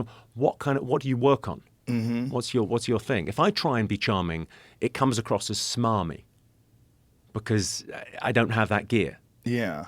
It's interesting. Yeah, it is interesting. And I think there's also, there's a real unfortunate aspect to stand-up comedy where people don't like when other people are doing well. There's some people that don't like comics because they don't like other people doing well. It's almost like they wish that they were the only one doing well. There is that strange issue. I mean... Stupid. Like, there's a little bit of that occasionally, but I mean, beyond a certain level. Look around. If you're making a living as a stand-up comic, congratulations, you made it. If you're not as rich and famous as you think you should be, well, you don't even know what game you're playing. We're all in this. We're all doing the same job. It's all incredible. The idea that we're literally living off our wits. Yes.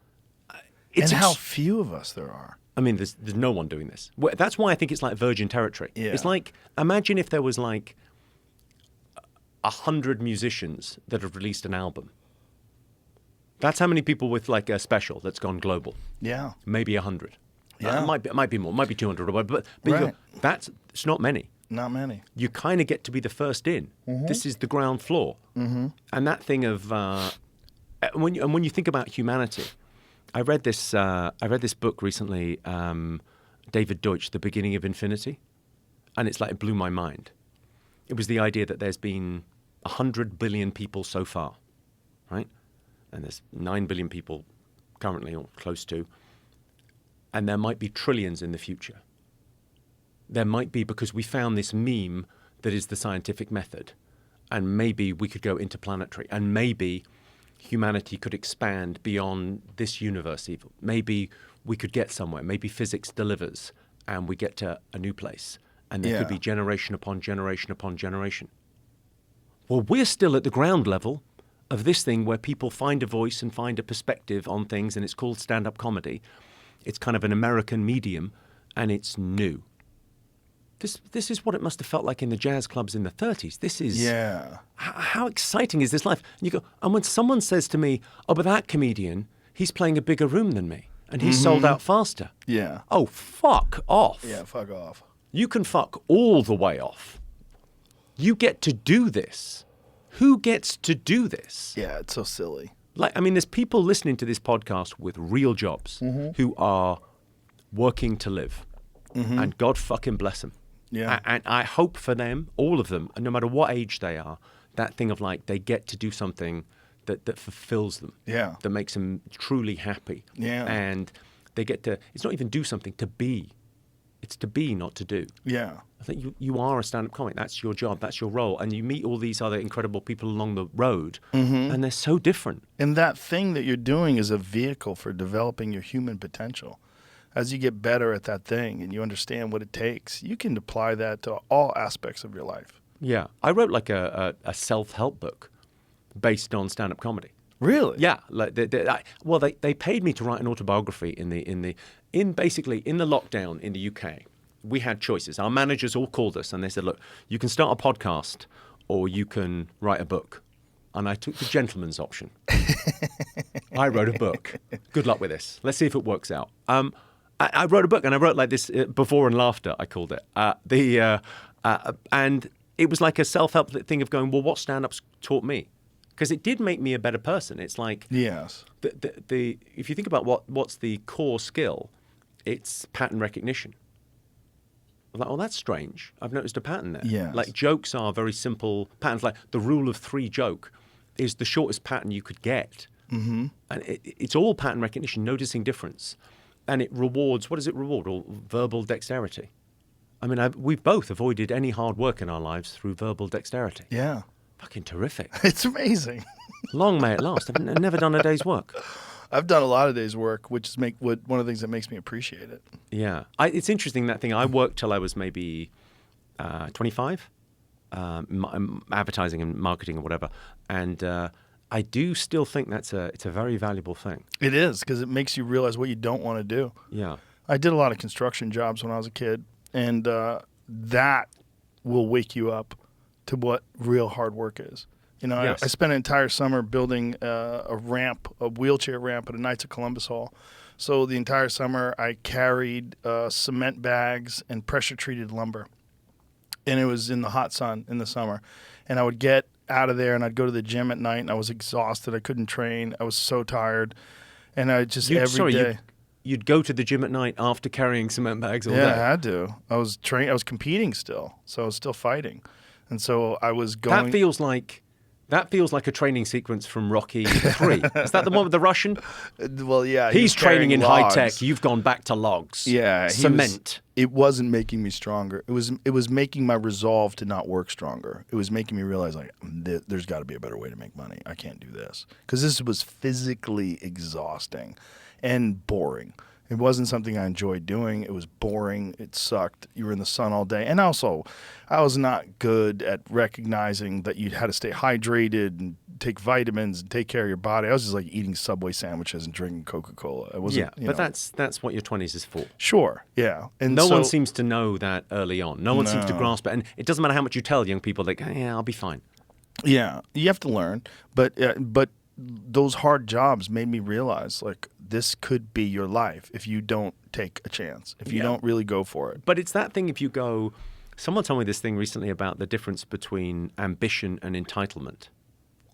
And it's, okay, so it's where you are now and where you want to be.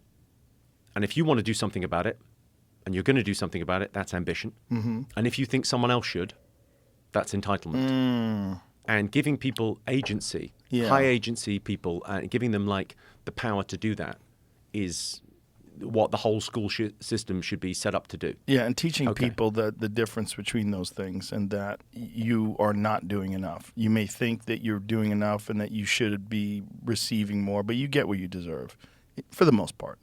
Well, that's very Cain and very biblical. It's very Cain and Abel. Mm-hmm. It's the idea of, Cain's sacrifice wasn't enough. Mm-hmm.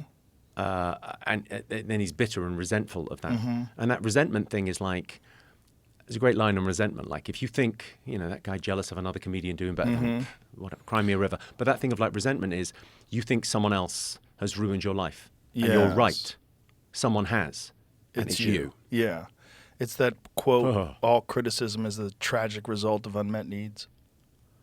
Now hang on. Yeah. Give me a second with that.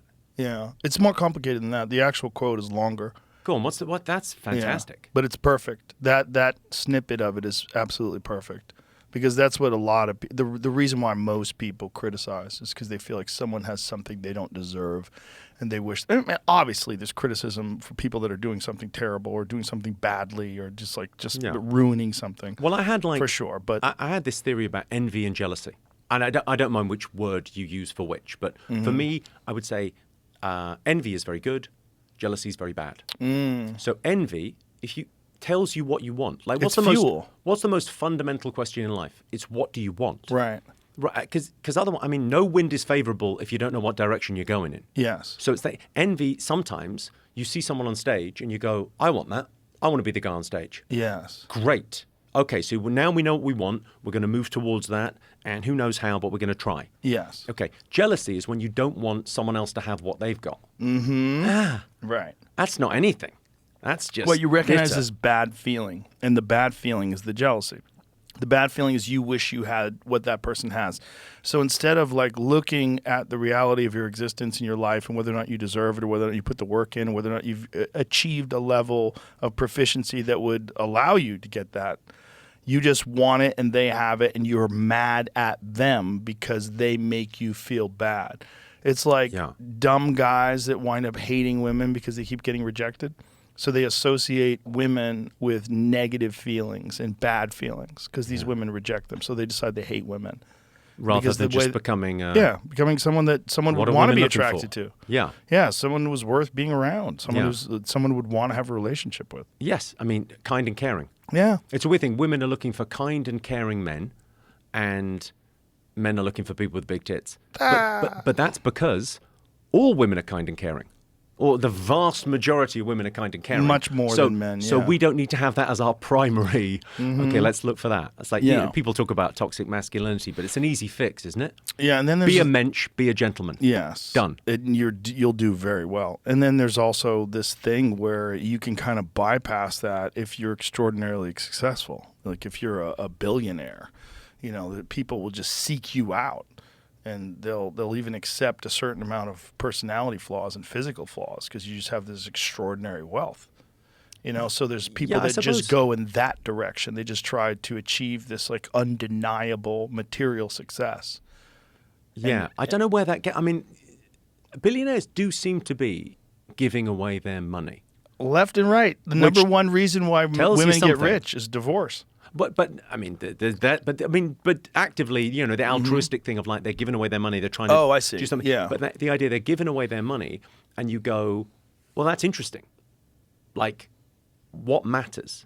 Because money is money is a magic lamp, right? It was is the quote. Like, but you have to know what to wish for. For me, wishing wells work, but wishing wells work before you think they work. You throw the coin in, and you make a wish, and that's what deciding what to wish for is how they work. Knowing what you want in life strikes me that's what we were talking about earlier. That first adventure in life, finding out what you want, who you want to be. Yeah. And you kind of it's hard. That's like it's Yeah. the hero's journey for everyone. Yeah, and that's the real tragedy when people don't find the thing. And some people never find a thing. Well, that they want. there's other. I mean, listen, there's different lives that you can lead. I mean, for me, I had kids pretty late in life, but I do feel like it makes every other status game look petty. Yes. It's suddenly you go, I thought I had skin in the game. I thought, risking everything, leaving my job to become a stand-up comedian. Right. I didn't have any skin in the game. It was only me. Right. And now I've got my girl, I've got my kids. I go, oh, now things could go south. Now I've got stuff that's Right. So I thought I'd kind of gamed the system, but actually I was playing a very low stakes game. And so that thing of going, listen, if you're working in a job you hate but you're feeding your family, fucking fair play to you. Yes. You're doing great. Yes. You're definitely succeeding. Yeah. But if you want a dream, if you have a thing that you're striving for, and you don't chase it, that's a terrible way to live your life, to wake up one day and realize that you didn't go for it. You didn't take the chances. You didn't follow this thing that has been always in the back of your mind, just talking to you. Yeah. I made like a list years ago of people that made it late in life. Like like Morgan Freeman and Samuel L. Jackson, like didn't have their leading roles till they were in their 40s. But it's a good list. It's a good list. I put it in the book, and it's like I found it quite like calming for going. It's not a race. Yeah. Like most comics don't do their best work until they're in their 50s. Yeah. It's not kind of a young man's game. I find that very comforting. Yes, I think It's so like too. most of the stuff that it's not just stuff you watch, stuff you rewatch. Oh, that's great. That's a great bit. If everything goes well, your perspective will be enhanced with every day you're on this planet and every life experience that you have and that you learn from. And that will enhance your ability as an artist to express yourself. You'll know more. You'll understand more. You'll understand yourself more. You understand how other people see you. You'll understand how to get these ideas into people's heads better. It's interesting, that thing of like going, another reason to teach stand-up, the idea of knowing how you're perceived in the world is such an underrated skill. Very. Because knowing how you change the atmosphere when you walk in a room, like it's often the way with like, I don't know if you ever noticed this, like very, very beautiful people, like super symmetrical, beautiful people tend to speak very slowly. Never been interrupted. No one's ever interrupted the what? Sorry, Right. You're a what? You're a Asian provocateur model. What? Sorry, Right. What? Yeah. hanging on every word. Mm-hmm. I speak very quickly because Yeah. this. But, you've got that thing of like, you don't quite know. I'm sure Marilyn Monroe just thought that's how people, when you walk in a room, everyone turns around and looks. Yeah. That's how rooms work. Isn't that what was Because she never gets to experience the world through someone else's eyes. Isn't that Socrates' quote? Was it Socrates that said beauty is a short-lived tyranny? Oh, that's good. Yeah, that's a good one. That's good, yeah. 'Cause you dominate with symmetry, and you don't really have to be that interesting if you're gorgeous. But listen, people that are gorgeous and listening, lean into it. You might as well use what you've got while you've got it. Oh yeah, But then you've got to Willy invest in the Wonka other things. golden ticket. Yeah, yeah. right. If you're smart, you'd invest in all those other Well, things isn't it too. interesting how we think people that are born beautiful, lucky, she's just lucky, it's easy for her, or him, it's easy because they were born beautiful. We never say that about smart people. We never think, oh, it's easy for Joe Rogan. He was born really smart and inquisitive. Yeah. Oh, it's easy for him to write comedy because he's got that noggin on him. Mm-hmm. So it's easy. No one ever thinks that. People go, No. well, no, he did the work. And that's the great illusion of our culture. There's two great lies. One is talent and one is hard work. And they're both lies, and we know they're lies. I'll tell you who Michael Jordan is without hard work. Yeah, No one. no one. Yeah, He had all the talent in the world, that physical prowess, and obviously not everyone can do that. So it's a mix of the two. It's always going to be that. I talk about it as edge. What's your edge in life? What could you do better than anything else? You don't have to do it the best in the world, but what's your thing that you bring to the party? What's the thing that you... Here's a great question. What do you find easy that other people find hard? It's interesting you talked about being shy when you were 16. yeah. And yet you've lent into it to a degree where your whole life is putting people at ease and welcoming them and talking to them. Yeah. And you were nervous talking to a bank teller. Mm-hmm. I was entirely dyslexic as a kid. I couldn't read until I was about sort of 11. And I spend my life now reading autocue. I was so terrified of reading out loud How in class. did you fix dyslexia? How does dyslexia manifest itself? Like, what is? I don't think it's a real thing. Really? Well, because you can't take a blood test for it. So it's just it's a way of thinking.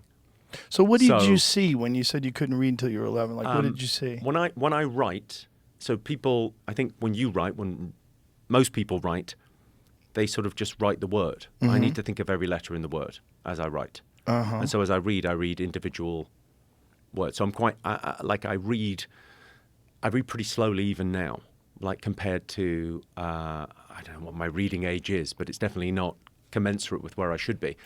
But I managed to kind of game the system. You find your way around it. You sort Did of you feel, take lessons? No. I mean, I got into Cambridge. I did very well academically. Right, but how did you overcome? You just basically, I figured out early on that pattern recognition thing of going, okay, I need to get A's in my A-levels, like whatever you call the end of school. I need to graduate with a whatever. I need to do very well. So I found the brightest guy in the school, and I said, can I read your essays? He said, yeah. I read what he'd done, and I didn't copy the essay, but I copied the structure.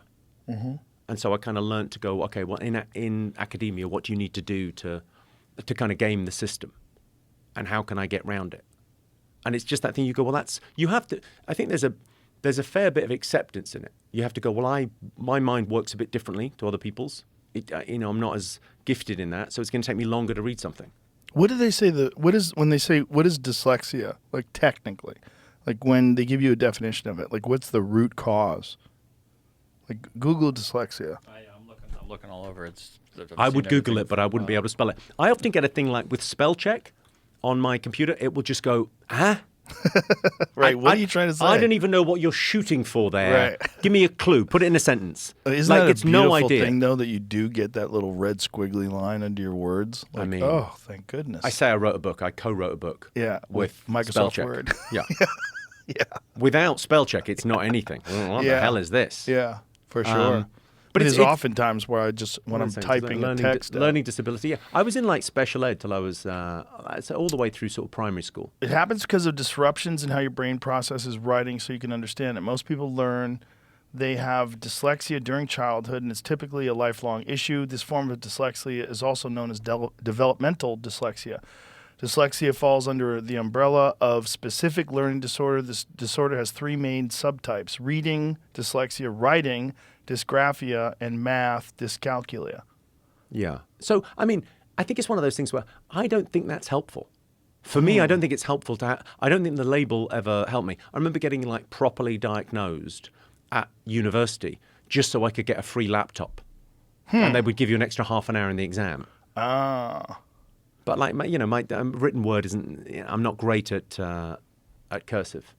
So it's interesting. The slowdown processing can affect everything that follows. That includes slowed reading because you have trouble processing and understanding words, difficulties with writing and spelling, problems with how you store words and their meanings in your memory, trouble forming sentences to communicate more complex ideas. Dyslexia is uncommon overall but widespread enough to be well known. 7% of the population worldwide. I'd say that's pretty widespread. Yeah, it's pretty widespread. Yeah. May affect up to 20% of the people worldwide. Yeah. Well, what causes it? Okay, what's the symptoms? Hang on, what we got? Genetics. That's highly genetic and runs It's in all families. genetic, isn't it? That's a good point. Like, I wonder what it is about genetics that would cause it. A child with one parent with dyslexia has a 30 to 50% chance of inheriting it. Well, I wonder what the advantage was. There's always a Darwinian advantage somewhere. Well, it says if you have dyslexia, you're neurodivergent. It means your brain formed or works differently than expected. Research shows that people with dyslexia have differences in brain structure, function, and chemistry. So a bunch of things that can happen. Infections, toxic exposures, and other events can disrupt fetal development and increase the odds of later development of dyslexia. Oh, we did fine. Here's my thing. I don't think it's helpful to have... I mean, I went to, arguably the best university in the UK. I guess Oxford would have issues with that, but I think Cambridge was great and did very well academically. And it was hard. It was harder for me to do than it was for my friends that were just naturally gifted academically. But I really wanted that thing. And what was the driver to get that thing? Well, the driver was the humiliation of being in the special ed class and not being able to read out in class and having... I remember my friend telling me the stories of what was happening in Lord of the Rings because I couldn't read it. So I was going, what happens? And being really excited by that. So that thing of like that poor kid feeling less than, going, well, I need to get this academic achievement to do something. So you going up to the bank teller shyly at 16... the gift that shy kid gave you was the drive for this. So it's all gratitude. It's all like, well, great.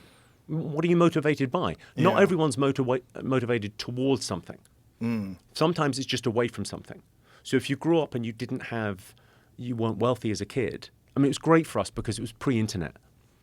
So I grew up in Slough and we didn't, have many foreign holidays. Fine.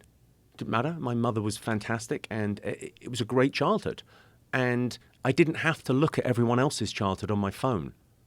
I didn't have to look at what everyone else had. I just knew the people around me, and we were all kind of in the same boat. It's lovely. I kind of think that comparison is the thief of joy. Yeah. It's just another so great true. quote. It's amazing. Yeah. Yeah, it really is. And, you can, instead of having that experience, you can compare and be inspired.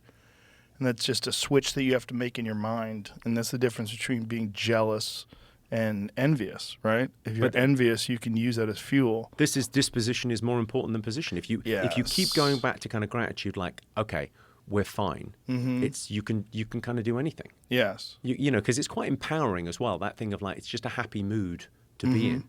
Yeah. Yeah, you can choose to interface with life in a more positive way. And, sometimes people need things that happen to them, near-death experiences, tragedies, psychedelics, something that like snaps you out of this state that you're in, this groove that's been deeply cut into your consciousness and the way you approach life. You need something different that sort of allows you to see, like, okay, I can look at things differently, and that would be a better thing for me. And that would help me achieve what I'm trying to achieve in life. And then as you do that and apply it and you see the results that are positive, then you gain momentum in this very good direction. I mean, for me, I think grief is a huge driver. Like that, that great, there's lots of great quotes, it's always the same with me. But that thing of every man has two lives. Mm-hmm. And he's first, and the second begins when he realizes he only has one. Yes. It's like you got that for me. I remember hearing that and going, "Oh yeah, oh yeah, this is it." There's no rehearsal. So I think that thing of when you're a kid, you're kind of living sort of for someone else. You're sort of trying to impress your parents or someone at school, or there's that kind of weird mimetic desire for I want what they've got. You know, they've got those trainers, so I want those training shoes. I you know, they've got that car, I want that car. You're in competition with the world to kind of keeping up with people. Yeah. And then there's people that tell you the direction you are supposed to go in, and they're angry at you if you don't follow it. If you have like very like controlling parents, that can be a real issue. You have to figure out a way to snap out of that. You know, well, it's very hard though, isn't it? Because, you know, different people like childhoods. This is a real tough love thing. This isn't popular, but there has to be a statute of limitations on childhood trauma. Because for an 18-year-old to tell me I'm not doing so great because my mum's a narcissist, right? Yeah, man, that must have been really tough. If a 40-year-old tells me that though, right, time to get over it. Yeah, but at what stage? Is there like, should there be a ceremony at 25 where we go, okay, everyone, that's all done. It's your responsibility now. Well, that's a good point, what you just said, because that's, I think, one of the things that we're missing that has always existed in cultures is a rites of passage. Some sort of a ceremony that allows you to recognize that you are now held to a higher standard. You are at a new stage of existence, and that this stage requires you to now you are a man or now you are a woman. And now you have to take agency over your own life, and you have to take responsibility for your decisions. And you have to think of yourself as an adult now. And, you know, there's people that are 35 years old, are still living with their parents, and they're still fucking off, and they never really matured and became a man. They got stuck in this. And listen, it's all very well for us, the rich comedians, to say, but it's a tough love thing. If you're listening to this in your mother's basement, it's not from a place of malice that we're saying this. It's like saying it's a place of love going, you know, take responsibility and do something. Because if you're 35 and living at home or 40 and living at home, you've still got 30 great years. Yeah, you can get out there. Get out there. Like, if you're a 40-year-old single man, then you're a good guy. There's a woman going, where is he? Yeah, you can still make it, but that's the thing too. Of course right? you can. People It's hard though because you're in people. that groove, and you're coming from behind, and you might feel like, well, I'm coming from behind, but who cares? It's just hard to internalize that, right, for a lot of people. And there's books on that, right? There's books that you can learn a better way to think and a better way to approach things. I mean, there's a lot of inspirational books that are nonsense. You know, there's a lot of people that write books about going for it and chasing your dreams. But addressing the root cause of each individual psychological roadblock that you have in your mind, like you can learn from those. And I can found recognize CBT those. very interesting. What is that? Cognitive behavioral therapy. Oh, okay. So they have these kind of list of, we could pull it up, just the list of thought patterns is brilliant for like, just look at you think actually the problems in the world today could be solved with a good session of this. It's like, just like things like magical thinking. Some people just do magical thinking or they, you know, it's kind of, they just put up their own, well, if I do this, then that. It's kind of weird cycles of thought. And just being aware of it seems to change it. Have you got the list of them? I don't know if there's a specific list I'm looking Yeah, for. CBT kind of thought patterns. When did you get involved in that? Well, here's a weird thing. I got into kind of West Coast kind of human development, human potential movement through Shell Oil. So I was working for a big oil company, and there was a training budget. Now, I wasn't on the oil rigs. This will shock you, but I was in the office. I know I seem like a real alpha dude, but I was in the office pushing paper, talking about marketing and adverts. And so they had a training budget for everyone. So we used our training budget to go and do like courses. So we did a lot of neuro-linguistic programming, and we did a lot of kind of CBT type stuff. You know, talking to people, and it was all about kind of, you know, trying to, you know, what are you going to do career-wise and what's happening within the corporate structure. But for me, it was like, I found it such a pleasing, I kind of lost my faith in my mid-20s, or kind of maybe very slightly earlier. And then it was like this sort of replaced that in terms of like, it's a way of seeing the world. So the central, I mean, NLP's got its critics, but the idea of going, the map is not the territory. How you see the world isn't how the world is. It's just how you're seeing it. And you could see it differently. You could change the world, or you could change your perspective on the world. And it strikes me, one of those is a lot easier. It's not easy, but it's a lot easier than the other one. Yeah, a lot easier. And it was very freeing. Okay, what's this? All So or here nothing it is. thinking, catastrophic thinking, overgeneralizing. Yeah, these are all great. Most people go to the What's top the of top? that. What's the top one? Jamie, scroll down. Below? There you Okay. go. So all or nothing nothing. thinking in extremes. For example, something is either 100% good or 100% bad. Okay, so the boyfriend doesn't call you back. Oh, well, he hates me. Right. He hates me then.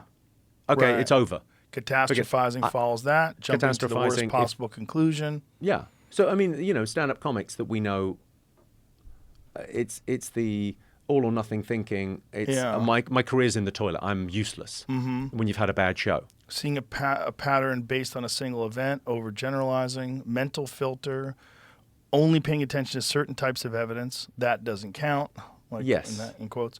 Well, it's an interesting thing that of like when you think politically, if you're having a political conversation with anyone, I always like try and ask, what would you need to see to change your mind? And if they don't have an answer, if it's a matter of principle, it means Yeah. they're not willing to listen to reason. Right. They're ideologically bound. Yeah. I mean, I must Yeah. say, the thing about your show, like coming on here or whatever, I've seen your show a lot. And the openness is fantastic. The openness to, okay, so what do you got? Tell me. Yeah. It's like, it's such an unusual thing because most of what we have in our society, everything seems very, looking at America as a visitor here, thanks for having me, it feels like there's a cold civil war. There is. Where people are on this side and this side. And Yeah. I could ask you your opinion on any one of 5 issues, and I could tell you what you think about everything else. And that's a bit depressing. I want to be It is. surprised. Like Yeah. individuals, I want them. It's almost like kind of joining a political party, it strikes me, is a little bit ordering from the set menu at the Chinese restaurant. Yes. If you've never had Chinese food before, okay, I'll go with that. The set Right. menu, you tell me. Right. But like following a political party, you go, what, you agree with them about everything? Right. That seems far-fetched. I don't agree with anyone about everything. Right. Yeah. It would seem crazy. I've learned how to do that, though. I was most certainly in that camp at one point in my life. And then doing this podcast and having this incredible opportunity to talk to so many different people that are brilliant and so many different people that have completely different perspectives. And my genuine curiosity as to why they think the way they think, and learning how to not judge them because the way they think is different than mine, than my thoughts, but instead to try to put myself in their mind and try to see from their perspective, and also give them the most charitable take on them that I can. This is, yeah, it's the other question. Before you get into any kind of political debate with anyone, first question, do you believe people can change? And if someone goes, no, they are what they are, why are we even talking? Well, that's silly. Forget that. That's like- that's such a silly perspective that so many people share. But it's that thing of like going, Yeah. if you have the same political views that you had when you were 21 and Right. you're now 45, you Right. haven't been thinking much. Right. You've just been rearranging your prejudices. Yeah, and That's not thinking. cognitive, yeah, your bias. Like, what was the last thing you changed your mind about? Is such an interesting question. Yeah. What was the last thing, like big thing that you went, I used to think that, and now I think this? And it's a really interesting question. What would yours be? What was the last thing that you... The medical establishment. I used to think that medicine was there purely to heal people and make people better, and that all the doctors were on board with that. And what do you think now? Now I think they're captured by an enormous industry, and that this enormous industry, first of all, it starts with dictating where funds go. So there's one group that decides what studies are going to be run, what tests, what research is going to be funded. And so all of those doctors that receive that funding have to step in line. Then you have the enormous impact that we have in this country of pharmaceutical drugs are allowed to advertise on television. We're one of 2 countries in the world You that and New allow Zealand, that. right? Yes, that's it. Why isn't that just? I mean, But New Zealand's far more restrictive than America. America's insane. but I mean, that it's- thing of like, there's a lot of comedy routines have fallen out of that. That's Yeah. the good that's come of it. Let's be grateful. yeah, Hey, I these guess. sound effects sound worse than the thing. Yeah, But right. that idea of like, that's such an easy fix. Yeah, it's not. And It's it's, 'cause I the mean, you are entanglement talking is about so the biggest deep. industry in the world. Yes. It's yes. bigger than anything else. And then there's also, like we were talking about, this oversimplification. They make a lot of amazing medications that have helped so many people, that have prolonged lives, saved lives, helped people. But I invest a lot of my money in a cancer company. it's a great Because thing to do. that thing of like going, well, whatever you give to charity in a year, whatever that sum is, Mm-hmm. and, go with God, good luck. But whatever you give to charity won't be as much as you invest. For most people, right? Right. Unless you're incredibly altruistic. Right. So invest in something that's worth something. Yes. So that idea, if you go, well, it's also the medical establishment, there's lots of problems, but when you're sick, Yes. who are you going to call? Yeah. It's your only option, and it seems to be. Yeah. It's just disturbing to realize that they've been captured and that the media has been captured so hard. And that was a real revelation that I was very uncomfortable for me to accept. And a lot of the information that I got from that was from doctors, from heterodox doctors that would explain to you what the problems with the system were and how they were discouraged, and doctors that were fortunate enough to go independent. Well, it's the interesting thing about your show is the thing about the Overton Window and how much you're willing to push. Because when you said it's a lab leak, you were in trouble. Mm-hmm. And then 18 months later, everyone goes, yeah, but it probably was a lab leak, though. Yeah, but I wasn't saying it because I was guessing. I was saying it because brilliant people were willing to stick their neck out who are actual experts in viruses, and they had studied it and they understood it. But in this forum, Yeah. you said it, and it moved the conversation forward. Yeah. You saying that moved the Overton window of like, actually, I think it might be okay to say that. I think it might be okay to talk about that. Mm-hmm. Like, it's that thing, if you want to know where real power is in any community, who can't you criticize? Yeah. And that thing of like going, okay, well, that's interesting. Yes. That's what? Sorry, we're not allowed to discuss this. Right. It's sorry. This is that's not right. That's Right. I want to have a conversation about it. And You as can't a just tell comic, me. isn't that the one thing that we always Well, we're very. I mean, tune in on? like what? moths to a flame. Exactly. What are you saying? I can't talk about that? Oh, why? Well, what about this? And they're like, oh, you're just a conspiracy theorist. What doesn't comedy live between? I think it kind of operates somewhere between public and private discourse. Mm-hmm. So you can, when you watch Yes. the news, no one talks like that. Right. And they don't even think that. Right. And then a private conversation in a bar, in a car, in bed, talking about stuff, you Yeah. kind of question things. Yeah. And it feels like comedy is in that it's a public sphere where you can have those conversations. Yes. And you can push things. Mm-hmm. And it's like, why are people drawn to comedy? Why is there so many comics coming up? Why are people so interested in going out and seeing shows? Mm-hmm. This is what's going on. I mean, I think that thing of I agree with what you're saying about, okay, so captured seems like it's very strong language, but you go, and there's so many incredible doctors out there and nurses out there and physios and the medical profession and researchers. There's so much incredible work going on. And I don't know. I mean, if Peter Attier and David Sinclair are to be believed, maybe we'll all live to be 120, 130. They're finding these things. The research is, metformin and ripamycin and all this kind of incredible stuff. It's exciting. It's great, but also there's something else going on as well. But I try and see I've got a very positive disposition. I try and see the good. I do too. I think generally people overall are good. The problem is with being captured is when your livelihood depends upon you towing the line and then everyone does it. That gets really scary for the general population that's ignorant to what's really going on. Yeah. Especially when it deals with something like them prescribing pharmaceutical drugs. I mean, the opioid crisis in America is like the greatest example of that. And, that... I can't see an argument for... I mean, it's incredible because it didn't happen anywhere else. Right. It's not like you can go, well, look at the UK and Germany and France and South Africa Yeah. and Australia. Look at all these other places. Exactly. They all had an opioid crisis. Exactly. No. Just here. Just here. Just here, and predicated on kind of an assumption that there should be no pain. Yeah. That's what it was, but Yeah. that was the root was no one should be in any discomfort ever. Right. And isn't that kind of the issue with the world? Well, you know, I mean, listen, I don't want to be mean to people, but what are comics good at? Well, very good at being uncomfortable. Yeah. Dying on stage. They call it dying for a reason. Yeah. It's dying. Bombing. It's Yeah. called bombing Yep. because the sound, it's like after, when you see a movie and they see Black Hawk Down and the bomb blast goes off and everyone's ears are blown Yeah. out, it's just nothing. It's just fucking nothing. Like, but being uncomfortable is like, what are you unwilling, what discomfort are you unwilling to experience? Yeah. And conversely, the other side of it is killing. Killing. Yeah. Yeah. I got him. I killed. You get off stage, they're roaring with laughter and they cheer. And we got him. Yeah. We killed it. And the experience for the audience Yeah. of being in that and feeling Oh, that. it's the greatest experience for me as an audience member.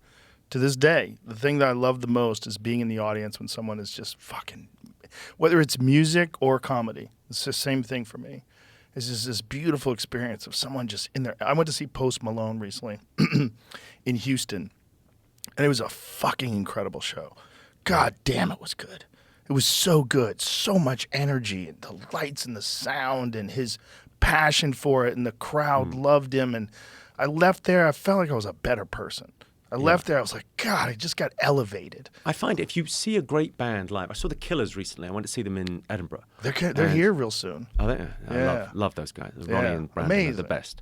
But that thing of like, you see a great band, it kind of anchors you. It like you feel 17 again. There's something Yeah. in you that just, this is just, Yeah. it's that kind of that spirit of it. Yes.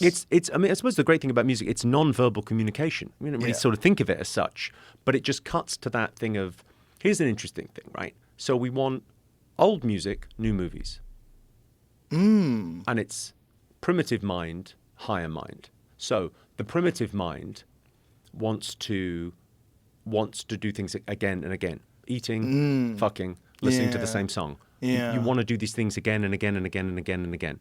That's the primitive mind. And music taps into that somehow. It's somehow kind of gets into your system. And that thing of like those, like your favorite album. I don't know what your favorite album is, but I know it came out when you were 18. I know at 17, 18, when you first got a driver's license, that first sense of freedom, that album that you had on in the car, for me, it would be the Stone Roses, whatever it is for you. But it'll be from that age with 95% of people. And then, I mean, I listen to a lot of new music. I'm kind of obsessed by it. But there's something about a familiar tune. And yet movies, we want new stories because it's for the higher mind. I was chatting to my friend Johnny McDade recently, who's a songwriter.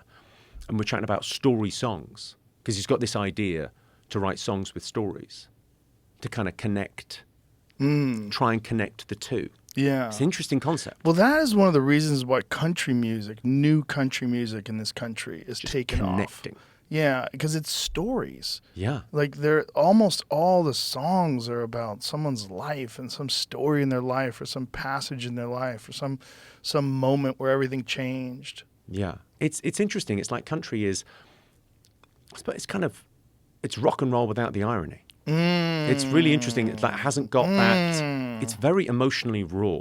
Yes. I don't know if you've very. ever been around. I've written a couple of songs with friends or whatever. That thing of like, it's very exposing. Yes. In a way that jokes you can kind of hide behind a little bit. I'm just messing around here. But the exposing kind of nature of going, no, this is heartfelt. This is what I feel. It's beautiful. Yes. And it's really someone showing their neck. Yes. It's like, and when you connect to that, when you hear a song and go, well, that's exactly how I feel. Yeah. I mean, it's a weird thing. Like, there's certain emotions that I can only, like grief, I think is one of them. I often have a thing with songs, where, like a song will come on the radio, and the grief that comes over you, you remember exactly where you were when you heard that song with the person, and it's like really beautiful. Music's Yeah. it's extraordinary. Especially, I mean, I can play the guitar a tiny bit, but the idea of like the mastery that these guys have. Mm-hmm. And there's so much great stuff. There's so much great, and it's constantly being created. There's constantly new music that's coming out. I feel a bit like bad for musicians now in terms of going, there's a lot of comedians filling arenas, and it's only getting bigger, and theatres and comedy clubs and lots of comics. They're very evenly spread, it feels to me. Mm-hmm. It feels like music has gone the way of film. It used to be 100 movies came out every year, 200 movies. And yeah, sure, one did better than the others. It's a big hit. But lots of movies did okay. Now it feels like less is made, and they all, the top 10, or books, the top 10 books. We sell as many books now as we sold in the 80s. We sell as many records as we sold in the 80s. But 10 artists sell all of them. It's not a spread. And I think it's because the corporations got involved. So think about 70s cinema and how incredible. I just read the Quentin Tarantino Cinema Speculation. I'm only watching 70s movies now. It's so impassioned hearing him talk about the movies that he loved. Yeah. It kind of went through the book It's and went, infectious. oh, it's like the passion, the genius. He was an amazing guy to talk to. I mean, incredible. I mean, his mind is so fascinating, and the way he approaches the art form, it's so different than anybody else. And also, his films are grandfathered in. Like, there's hyper violence in his films that would be like really criticized today if it was a new film. There's like male on female violence. There's there's a scene in I always talk about the scene from Once Upon a Time in Hollywood where Brad Pitt kills one of the Manson girls by smashing her head against the mantelpiece.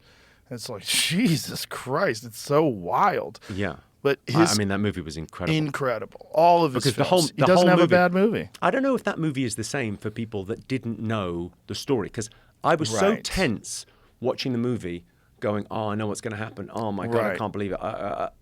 And then it doesn't happen. And you go, oh, it's the same trick as Inglourious Bastards. Yes. So fantastic. But that point I was making about like, right, okay, so 70s cinema was like kind of, there was a studio system, but it was a bit independent. The corporations hadn't got hold of it.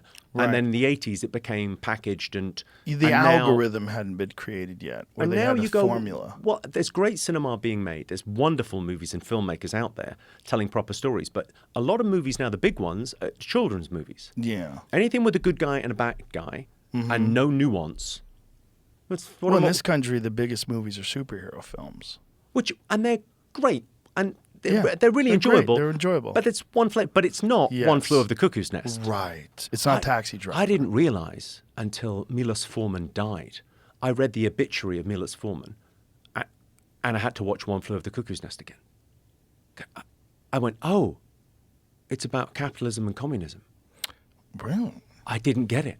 I felt like such a dummy. I went back and watched it again. He went, well, I think he came from what was Yugoslavia, and he obviously the book existed, Ken Kesey, and then when he made the movie, for him it was about the communist system versus the freedom of. Like, I watched it as a young man, and I watched it again maybe 3 years ago. Oh my God.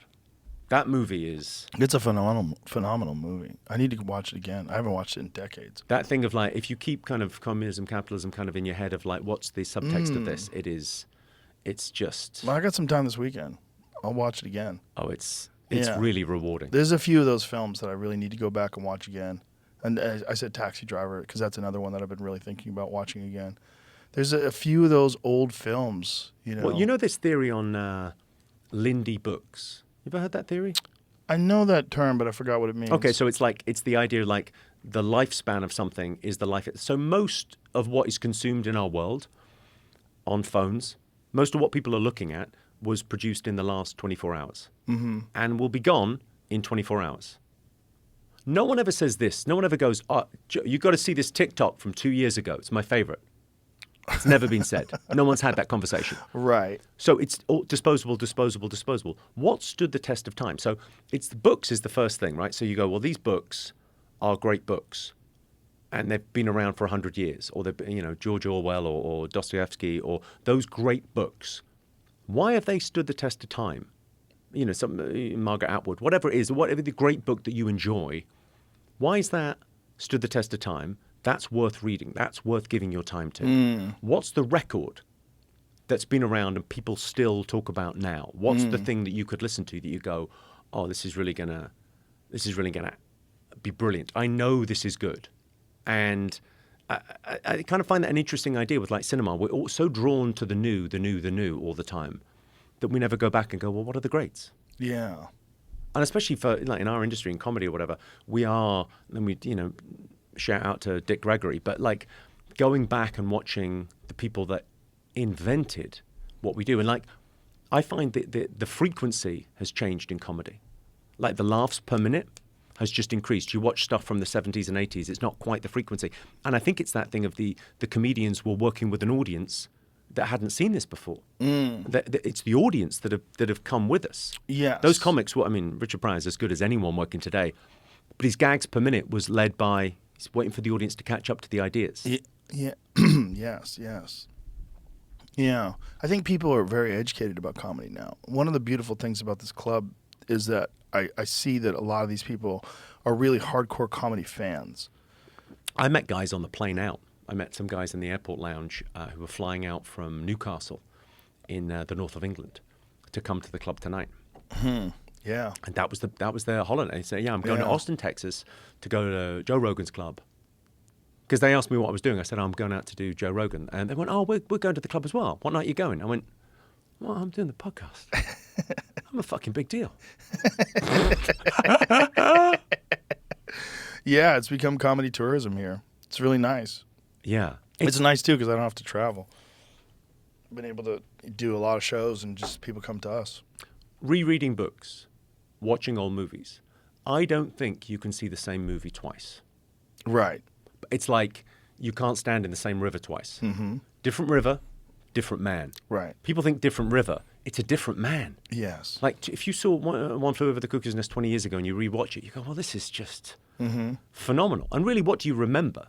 Yeah. You kind of remember maybe one or two kind of snippets of a scene, something visual, but like rereading old books, especially with nonfiction, you kind of go, well, I'm getting totally different things from it this time. Yes, because you have a different perspective. You're Yeah. a different person, different information that you can that you have at your disposal. That Have you got that imprint app? No. What is that?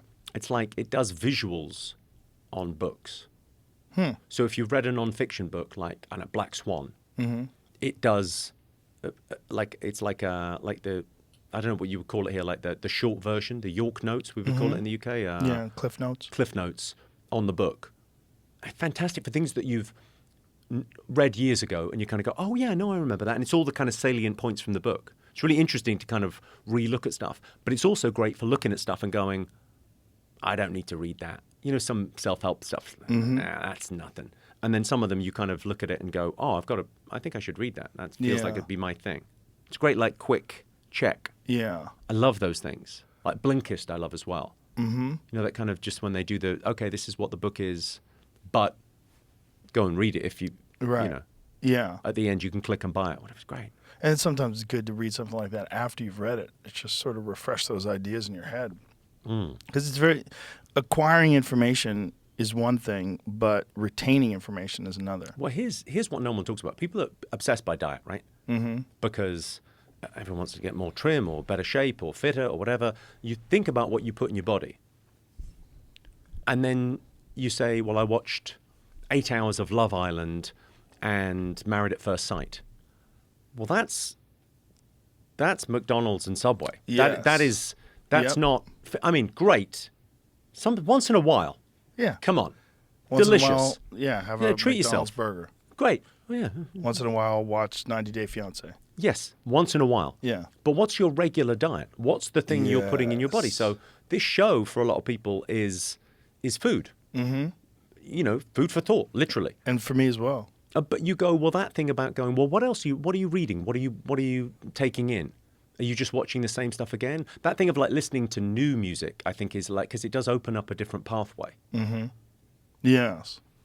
Yeah, it definitely does. Yeah, and old music sort of refreshes these old pathways. Yeah. I saw the Rolling Stones recently at there's a racetrack out here, Circuit of the Americas, and they did this outdoor concert, this enormous venue. Right. And it was incredible. Well, security wasn't done by the Hells Angels again, was it? No, not this time. Not this time. They've learned from that mistake. Guys, we're giving you one more try. But if anyone dies, there's going to be trouble. You know what I started rereading recently is Hell's Angels, the Hunter S. Thompson book. Oh, is it? I've never read it. It's incredible. Because there's that incredible. movie coming. There's the new. I watched the trailer for the new Tom Hardy. Is that Movie. Have you seen? Let's put it up. is It that looks- about the book? No, it's It's about Hell's Angels? It's. I think it's called. Is it called Motorbikers or Motorbike Riders? Bike riders. Bike Riders. Hmm. It looks Yeah. phenomenal. The movie's incredible, or the book rather is incredible. It's Hunter S. Thompson, the beginning of his career, when he was first experimenting with this gonzo journalism thing, which is like he's essentially using fiction and nonfiction together, and he made up a lot of things apparently, and he pissed a lot of the Hells Angels off because a lot of what he did was like very similar to what he did was What's with their Fear their and Loathing motto? in Las Vegas. The Hells Angels motto is, "Two can keep a secret if one is dead." Guys, we're trying to attract new members. Team meeting.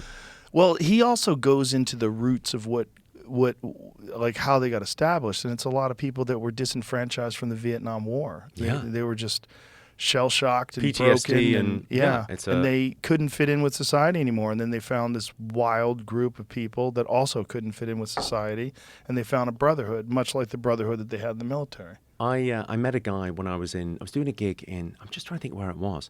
It was somewhere, I think Hamilton in New Zealand, where they have kind of biker gangs, and they've got some. Oh, yeah? And I was, they've got big biker gangs in New Zealand, yeah. Oh, I didn't And know have you played New Zealand? No. Oh my God, you got to go. I mean, it's phenomenal, Mm. phenomenal place. New Zealand, Australia. I was there for 3 months this year. It's the best audiences, wonderful people. Anyway, I'm there. I'm on stage. I'm chatting to a guy in the front row. What do you do? Oh, I'm in the Hells Angels. And the guy kind of looked kind of scrawny. I said, "What do you do?" He said, "Accounts." Accounts. He's the accounts guy. Wow. He's the accounts guy. And he told you he's in the Hells Angels? Yeah, he was. I mean, I think he may have been a fucking idiot, but he was. Well, full disclosure, he may have been a fucking idiot, but he was wearing the biker thing, the biker tats, but a really scrawny guy. Wow. I just love the idea. Someone joined a biker gang and gone, right, what am I doing? Am I in charge of You getting? guys need shell accounts. Am I getting the crystal meth? Am I running the hookers? Am I Right. transport? Am I protection? Right. No, we need someone to do double entry bookkeeping because this is getting out of hand. Someone's got to. There's no toilet paper. Someone's doing the admin for like.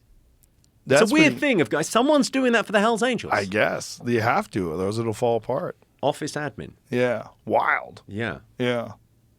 Those sort of groups of people that are outcasts of society have always been attracted to people. Well, I mean, what are you talking about? Yeah. Outcasts in society that all come together and find a brotherhood. Did you just open a comedy club? Did you? Yeah. It's the same thing of like that. Yeah. It's back to that Alan Havey. It's we're out for ourselves, but in it together. It's who said it to me? Mike Wilmer. In a room of 3,000 people with a one person facing the wrong way.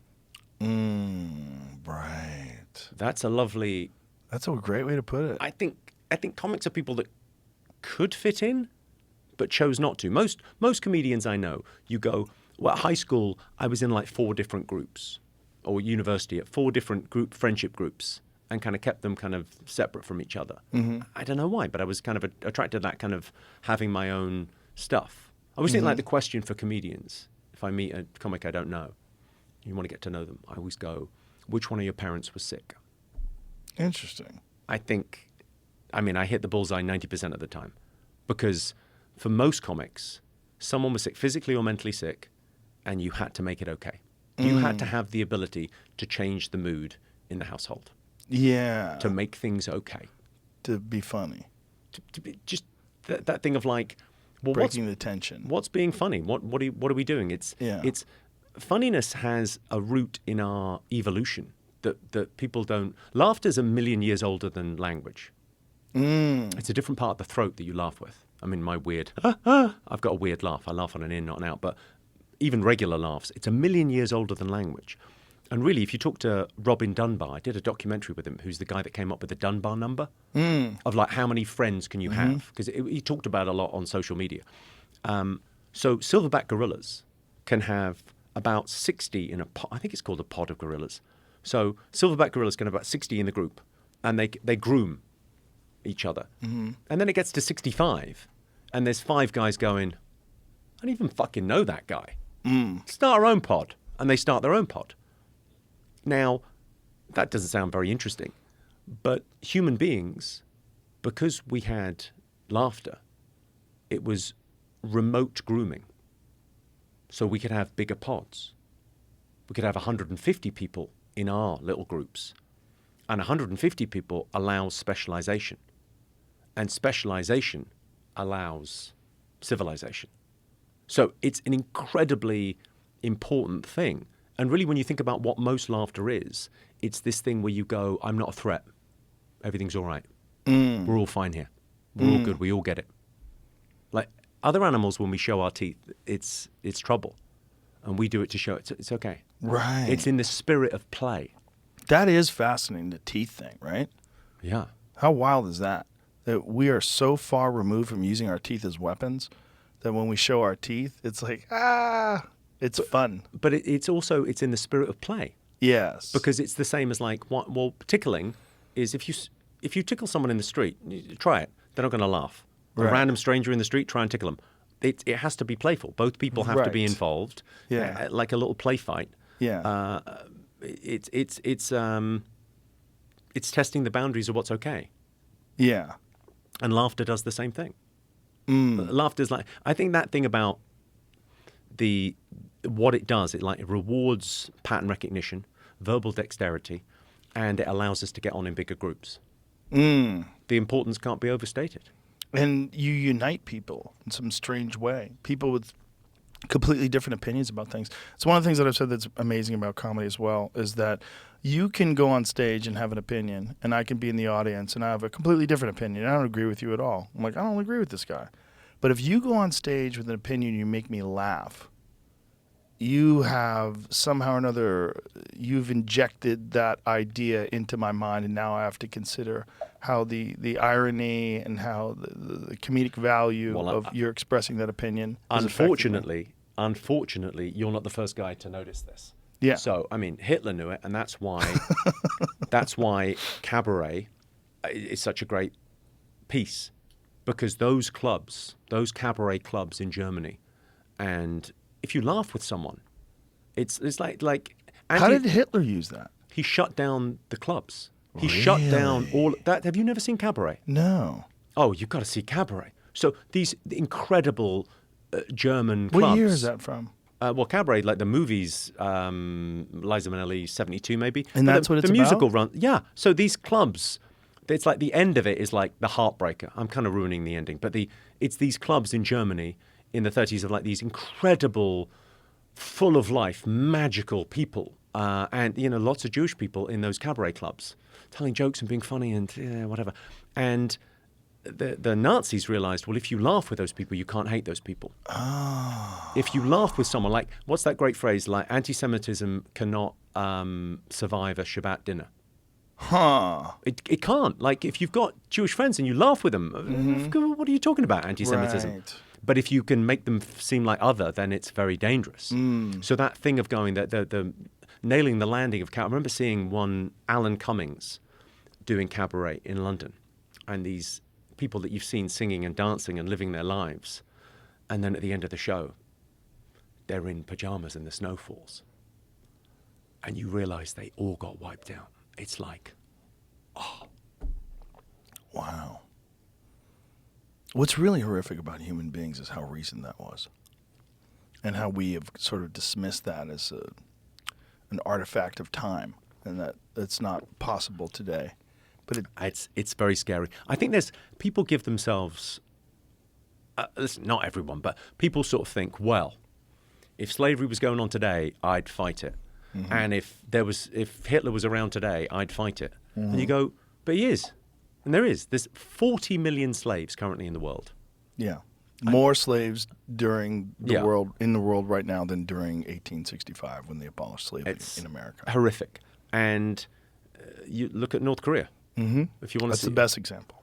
If you want to see a state where, I mean, we have very little news from there. Very few people get out, but the ones that do, it's horrific. George Orwell's 1984. it's happening right now. Somewhere. And we're not. Yeah. Yeah. I mean, I kind of thought that was like an interesting idea on America's original sin is slavery. And there's no way to change the past. But one thing you could do, if you can't work out reparations, and people don't seem to be able to work out what to do with that, but one thing you could do is make America's foreign policy, why don't we just stop slavery? Who couldn't get behind that? Right. Globally, to say, well, just you've got an incredible military. Mm-hmm. There's injustice going on in the world. That idea of being the world's policeman, I don't know. I mean, freeing slaves, who could disagree with that? Well, Who's putting up a case against it? the problem is that you're addressing the way the United States interfaces with the world as if we're just trying to do overall good.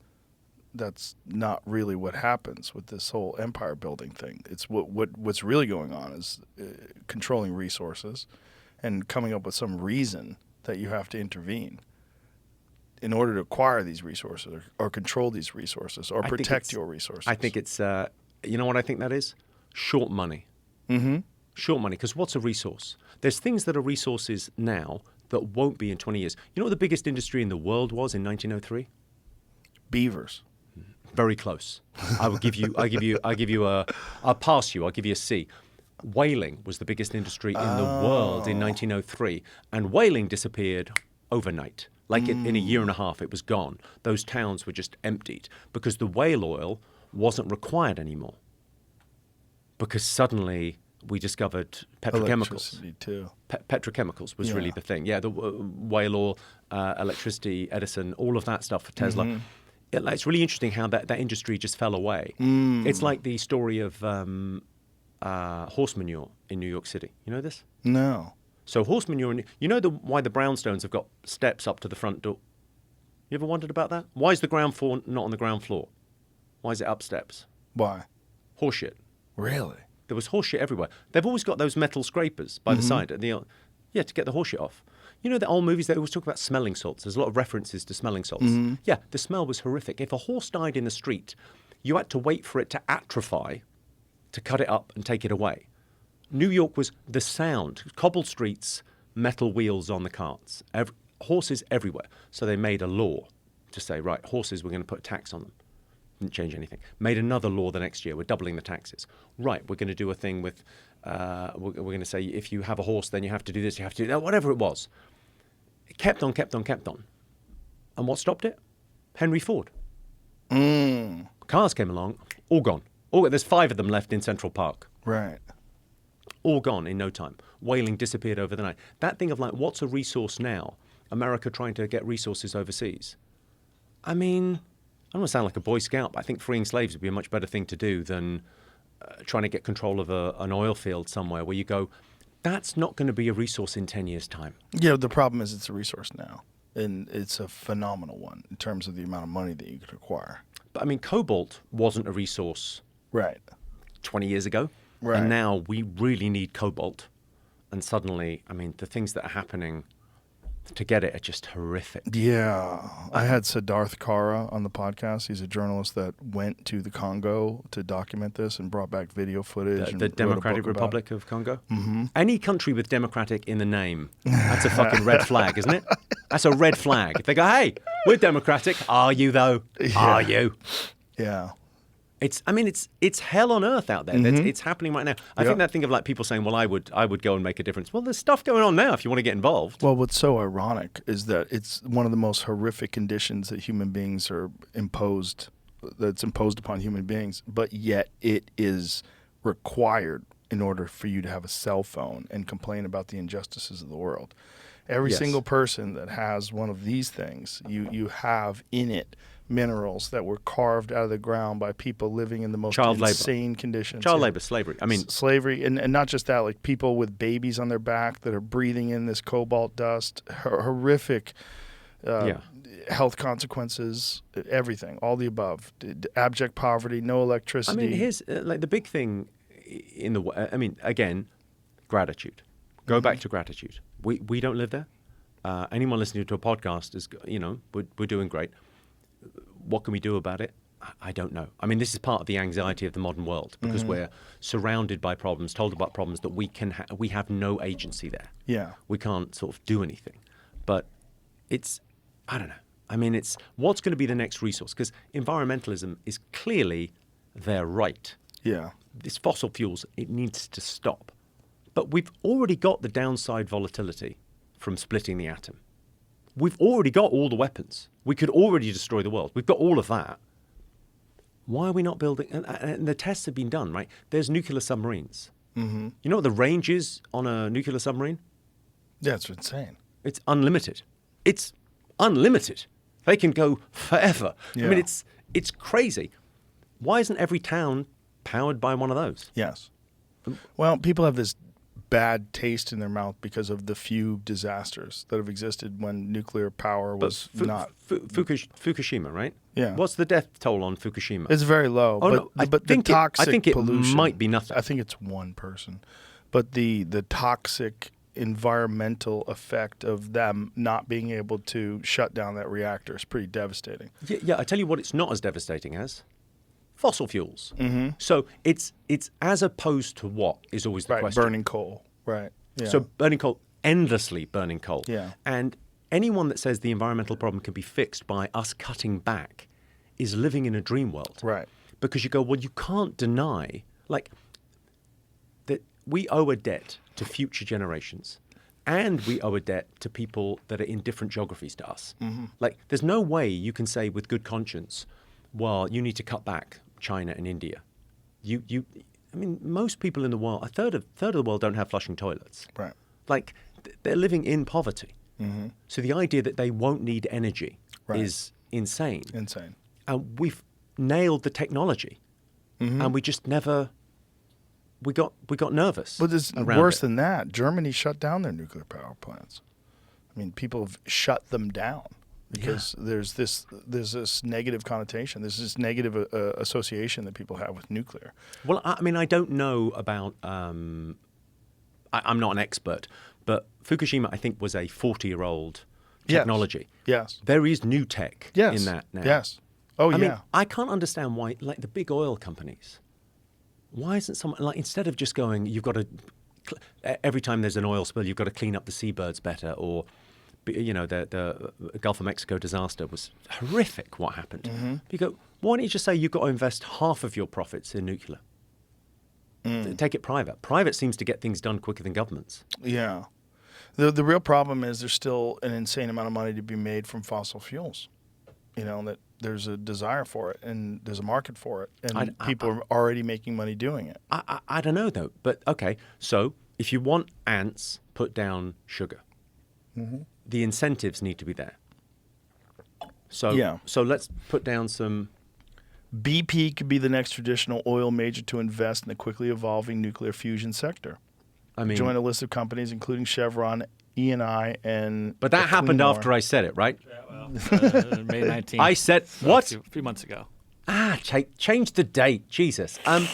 That would... I think that's kind of the... Because those guys, you go, would you buy stock in Shell Oil today? I wouldn't.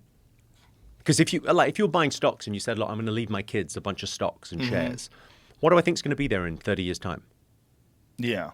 I'm sure, and I don't know whether it'll be like someone gluing themselves to a jumbo jet.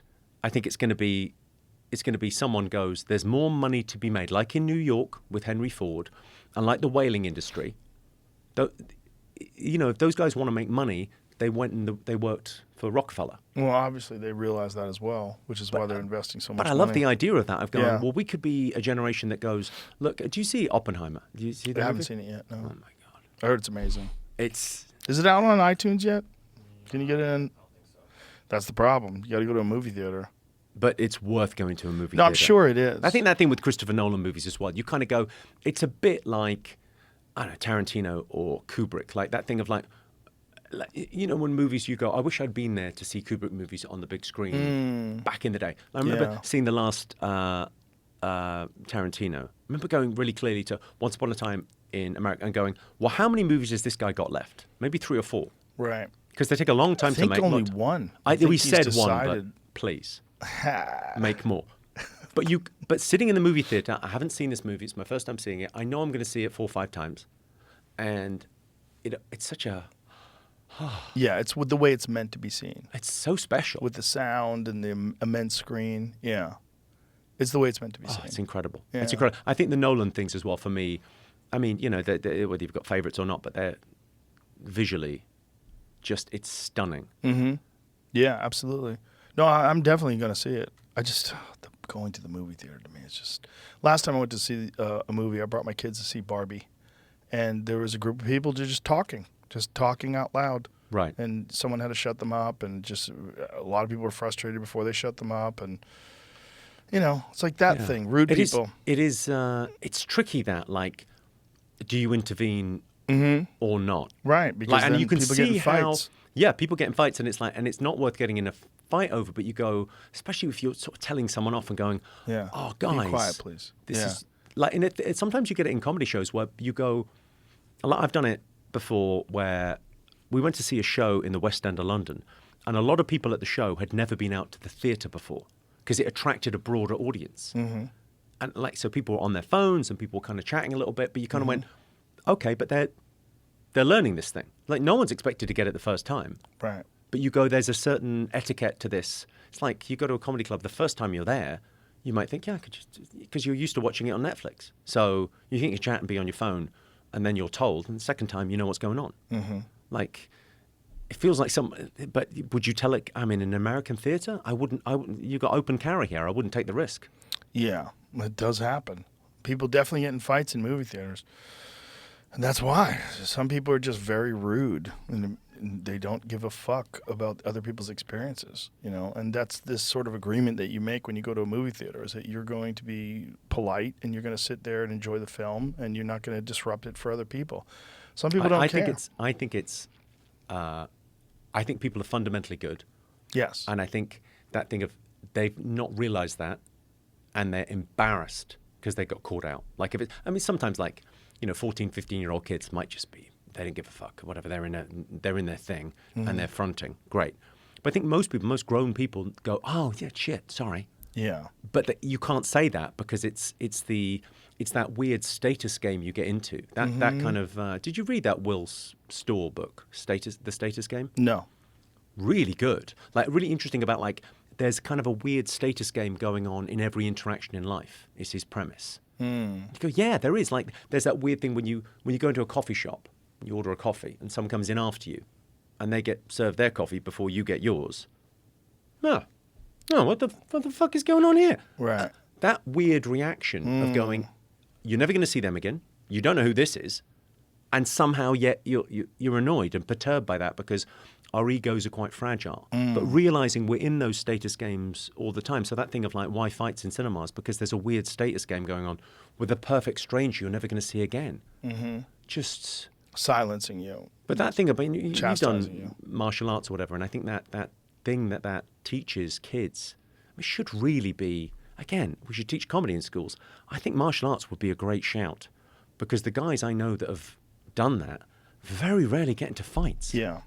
It's very rare. It would stop bullying, believe it or not. It sounds counterintuitive, but most bullies bully because they're insecure and they want other people to feel bad so that they feel powerful because they don't feel powerful. And if you could just teach them martial arts, they wouldn't do that. Most of them. There are a few that would. Yeah, but that's always just going to have there's just such a spectrum of psychological issues that some people have. Yeah. But most people, if you taught them martial arts, the difficulty of doing it, first of all, it drains all of the anxiety and stress out of your body because it's so physically demanding. So you're more calm and peaceful because of that. It is an interesting thing when you think about what I suffer a little bit with anxiety. Not so much the last while, but I have done historically. And it's that anxiety. What is it? Yeah. Well, you're trying to solve a future problem now, something that hasn't happened. It's like a counterfactual in your head. Yeah. Something an imagined problem, and you're trying to solve that. And your mind, if you have a creative mind, is whirring away. Yes. Trying to do that, and you're trying to. And you're obsessing on it. Yeah. You're obsessing about this thing, and so giving yourself something to do in the moment. If you have to bench press something, I'm afraid it's very difficult to worry about the imagined future problem. Right, you're in the moment. Yeah, yes. And I presume even more so. I've never done martial arts, but even more so if someone has got you in a headlock. 100%. You're having to tap out. 100%. Yeah, and it teaches you discipline, and there's a lot of things that bullies need and people that are insecure need. I mean, one of the more Well, it's a very fascinating... interesting perspective there to go, because our thing is on dealing with bullying, it's the people that are bullied come forward and tell someone. Mm-hmm. But actually, that's a very interesting point, because upstream of that is the bully. Mm-hmm. And what the fuck is going on there? Right. Like, Most of them are abused. You'd be much more upset to hear that your kid is a bully Yes. than is being bullied. I mean, they're both bad. Yeah, they're both bad. They're both bad, but if your kid's a bully, it's like, fuck. Yeah. He's a dick. It's Well, like you've raised someone who's victimizing others. something bad happened to your kid is bad. Yes. Your kid doing something bad is worse, I would argue. So that thing of going, how do we do something for them? Right. So if you listen, there'll be young people listening. If you have that in you, go to that. Yes. Go to discipline. Yes. Yeah. And learn how to conquer those demons. And most bullies have been abused. The vast majority of them have been physically abused. Something happened to them, and now they want to impose it on other people. It's very sad. I mean, It's very sad, and it causes so many suicides and so many people's wrecked lives. And I met people that have never gotten over experiences that they had in grade school. Yeah. Yeah. It's an epidemic. I mean, that's the suicide epidemic is so bad, and it's that line. It's a permanent solution to a temporary problem. Mm-hmm. It's just the lack of perspective. It's the lack of being able to see. Yes. You want this feeling to end, not life. Right. This feeling, and this too shall pass. You'll get through it. There's another side to this. Yes. Your perspective is just, but in that moment, it's so locked in. It's just, it's a horrible place to find yourself in. It is. And it's so difficult to understand someone else's perspective, too, because we all have a certain amount of discomfort in our life, a certain amount of anxiety, a certain amount of depression. And with some people, it's just insurmountable. Yeah. And I think it's that thing of like, how difficult is it for them? And you kind of can't understand. I mean, we've had quite a lot of friends, I mean, in the comedy world, Yes. that have taken their own lives. And I always think the surprising thing is how few people in comedy haven't. It's like, we should see what comedy does for people, because a lot of people are drawn to it. They're drawn to that light because of the darkness, and it's amazing actually what the cathartic nature of what we do. And obviously, sadly, some people still do. Yeah, it's so devastating when someone who's loved, like a Robin Williams type person, does it. It's like, I don't think as well. how? I don't think you can make the pain go away if you commit suicide. All you can do is dissipate that pain. Well, And not the only people that you love, they will experience that pain. they get like it's like it's an Yeah. energy force that goes, okay, it's got to be felt by Yeah. someone. It's so awful. Yeah, I first experienced suicide when I was on news radio. When I was on a sitcom, one of the writers, who's a good friend of mine, killed himself. He was going through some marital thing and called his wife on the phone and shot himself in the head while he was on the phone with his wife. And knowing that was just so devastating. It was just so horrible because he was such a great guy. What was he called? What was his name? Yeah. Drew.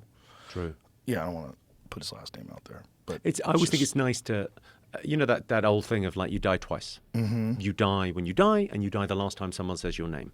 Yeah. So it's nice to remember people. Drew shot himself. I wish he hadn't. Yeah. But it's that thing. It's nice to remember people. I think when it's Yeah, a it's horrible pain to go through. I mean, it's so confusing though when you love a guy and you think he's a great person and you really love being around him. You're happy when you see him, and then either whatever the hell they're going through is just in their mind. But that, like, the most important relationship you're going to have in your life is the relationship you have with yourself. And the way some people treat themselves and their internal dialogue and how they speak to themselves, like they would never treat another person like that. Right. It's awful. And like that circle of compassion that they had, they're good to everyone else in their life. And yet they can't be good to themselves. Right. They can't include themselves in that group. Yeah. They're somehow just a voice. Yeah. And it's there's a lot of factors too, and how they grew up, and Well, I mean, what kind of Yeah, there's environmental, but also there's genetic things. I mean, some people Yes. have a predisposition towards Yeah. depression. I mean, I also think there's that thing of like there's things that get conflated, like depression and sadness. Like in my mid-20s, I thought at the time I was depressed. When I was working for a big company, I hadn't started doing comedy yet, hadn't found what I wanted to do in my life. And I thought I was depressed, and I wasn't. I was sad. And being sad is somehow less socially acceptable than being depressed. But being sad is great, because when you're sad, it's like circumstantial. I don't like the circumstance that I find myself in. Yes. But you can do something about that. Yeah. If you have a depression, a serotonin imbalance in your head, that's a hard fucking road. It's a hard fucking road. It really is. Yeah. Yeah. I mean, I do hear great things about. I mean, I've got a mutual friend of ours that was clinically depressed for 25 years, and is better because he did some ayahuasca. Yeah. It's extraordinary. I think that's the other thing maybe we'll see in the next 10 years. That the medical Yes. establishment, someone up high in Pfizer is going, do you know what? I think we could cure this. You know, that thing of whatever's in ayahuasca, I don't know what it's made from, but someone's going to be going, okay, that experience that people are having, like the microdosing mushrooms that they're giving to veterans, and they're having incredible results with PTSD and, you know, reintegrating those guys. It's phenomenal. I mean, Yeah. it's amazing kind of, it feels like that will be, we talked about the Overton window a bunch of times today, but that thing of like pushing this conversation, pushing what is acceptable to talk about, what people can do. Yes, and that is We're that's not a great advo- example of yeah. that Overton window, because that was not acceptable to talk about just a few decades ago. No, just a few years ago. Yeah. I mean, really, after Timothy Leary, it all got shut down and kind of, okay, the classification for drugs went crazy. It strikes me that you know that William Gibson, the sci-fi writer, I've heard of them. he said this brilliant thing. He said, the future is here, but it's not evenly distributed. I've heard that about the apocalypse. But the idea that you go, okay, well, the apocalypse comes to us all. Yeah, well, the apocalypse is here. It's just not here. No, okay. Well, I Yeah, mean, it's in the Congo. yeah. But Yeah, yeah. yeah. But that idea of going, we kind of have best practice in everything you care about somewhere in the world. Yes. So like Portugal is my favorite example of this. So Portugal, Lisbon, the drug laws. Lisbon used to be the roughest I mean, one of the roughest towns in Europe. It was like, it's a port city. It was a big heroin town. It was rough. And I think 15 years ago now, they legalized all drugs. Yes. And here's the thing. That's where the story ends for a lot of people. But that's not what happened. What they did was they legalized all drugs. They figured out how much money they were spending on the war on drugs. And they spent it all on rehabs and education and I've facilities. brought up that argument about America. I mean, that's the cure to the fentanyl crisis. Is if they legalize drugs in America and put all the money that they're in, like, People don't want to be on it. They want to be in rehab. So you go, Yeah. all of the DEA law enforcement stuff goes into therapeutic things. Or like no one seems to get addicted to mushrooms and ayahuasca. Then once you Right. get the message, you hang up the phone. Right. So that thing of like, whatever the method is that works for you, it might be 12-step. Yeah. Could be some psychotropic. You know, whatever it is, whatever works for you. But imagine the research that could go into that with that budget. And you go, look, you're not going to win the war on drugs. You don't even, like, there's prisons, high security, category A prisons, and they've got drugs in them. You can't even keep the drugs out of there. Good luck with the borders. yeah. It strikes me as like you go, just admit you're not going to win that fight. Right. And what are we going to do? And that best practice of going, well, that's going on in Portugal now. They've done a 15-year test case. We know it works. I mean, Lisbon now. Have you been to Lisbon? No. You should go to Lisbon. Yeah. Food is, I mean the Portuguese. It's fabulous. Such a great city. Such a great city. Lisbon and Porto. I mean, I don't really know the rest of Portugal that well, but they're both phenomenal places to play gigs, and they love stand-up comedy. It's just a Isn't it wonderful crazy place. that little country was like conquering the world at one point in time? Sorry, I'm from Great Britain. Hi. Hi. Hi. Yeah, you guys did too. We had a great run. It wasn't We had a bad. great. I tell you what, we used to own this. Sort of. Crazy, Yeah. crazy, right? It is crazy. It's crazy how empires rise and fall. And that's one of the things that people are wondering currently about America. if we're in the last throes of a dying empire. Well, I got a hot take on this. Please. I don't think they do. So I don't think the Roman Empire fell. I think it became a church. I think the Rome fell, but the Roman Empire became the church. Where's all the money from the Roman Empire? The Vatican. In the basement of the Vatican is where it is. Yeah, that's. I don't think the Have you British. been? The Vatican. Yeah. Phew. It's incredible. Bizarre. It's incredible. It's a city within a city. The wealth, the sheer wealth in art is overwhelming. Yeah. Like St. Peter's Basilica, when I walked in there, my mouth was open the entire time I was there. Like, you just can't believe the amount of craftsmanship, the architecture, the art, the painting. Well, I mean, if you think about culturally what happened, every song, every painting was about God until 100 years ago. And now every song's about love. I think they're talking about the same thing, but that's me being an old hippie. So Roman Empire became a church. British Empire became a bank. Ooh. So we gave our empire back. We said, oh, yeah, sorry. Sorry about that. You can have that back. We gave, Saudi Arabia back and all these other places that we'd sort of we'd taken the resources. And then they had their own money. And then we went, oh, well, what are you doing with that money? Because we've got this thing called the City of London. I tell you what, it's your money, but we're going to hold it. We'll have it over here. Is that okay? Yeah, fine, great. So we've still got that thing of like, and culturally, I think, America's extraordinary. It's an extraordinary place. It's kind of based on this amazing premise. It strikes me that America is, it's better now, objectively, than it has ever been, and subjectively, worse than it's ever been. So you go, the experience, it seems bad, but objectively, when you look at the metrics, it's good. So that's kind of Steven Pinker thing. But I mean, subjectivity is important. Like people feel like they're at war, and actually this is the land of milk and honey. And I think it's still got a bit of that thing of like Austin, Texas maybe has it as much as anywhere. It's whispering, go and be yourself. Yeah. The pursuit of happiness. Yeah. It's still got that kind of that dream. Well, I'm always fascinated how people from other parts of the world see it. That's what's interesting. When someone comes here and they just like look around. Like I had the trigonometry guys here the other day. Oh yeah. Yeah. Francis and Constantine. And when we were here and we were coming to the club, they were like, "Mate, this place is incredible." Like the freedom that you guys have and the wildness that's in the air. Like it's so intoxicating and exciting. Like this is something's really happening here. Well, it's a beacon. It's always been a bit of a beacon, America, because it's kind of founded on an idea, and the devil's in the detail. Well, I always think of the Statue of Liberty. You ever seen? There's a thing in Paris in the Musée d'Orsay. There's the model. They made a model because it was crowdfunded, the Statue of Liberty. It was a gift from the people of France to the people of America.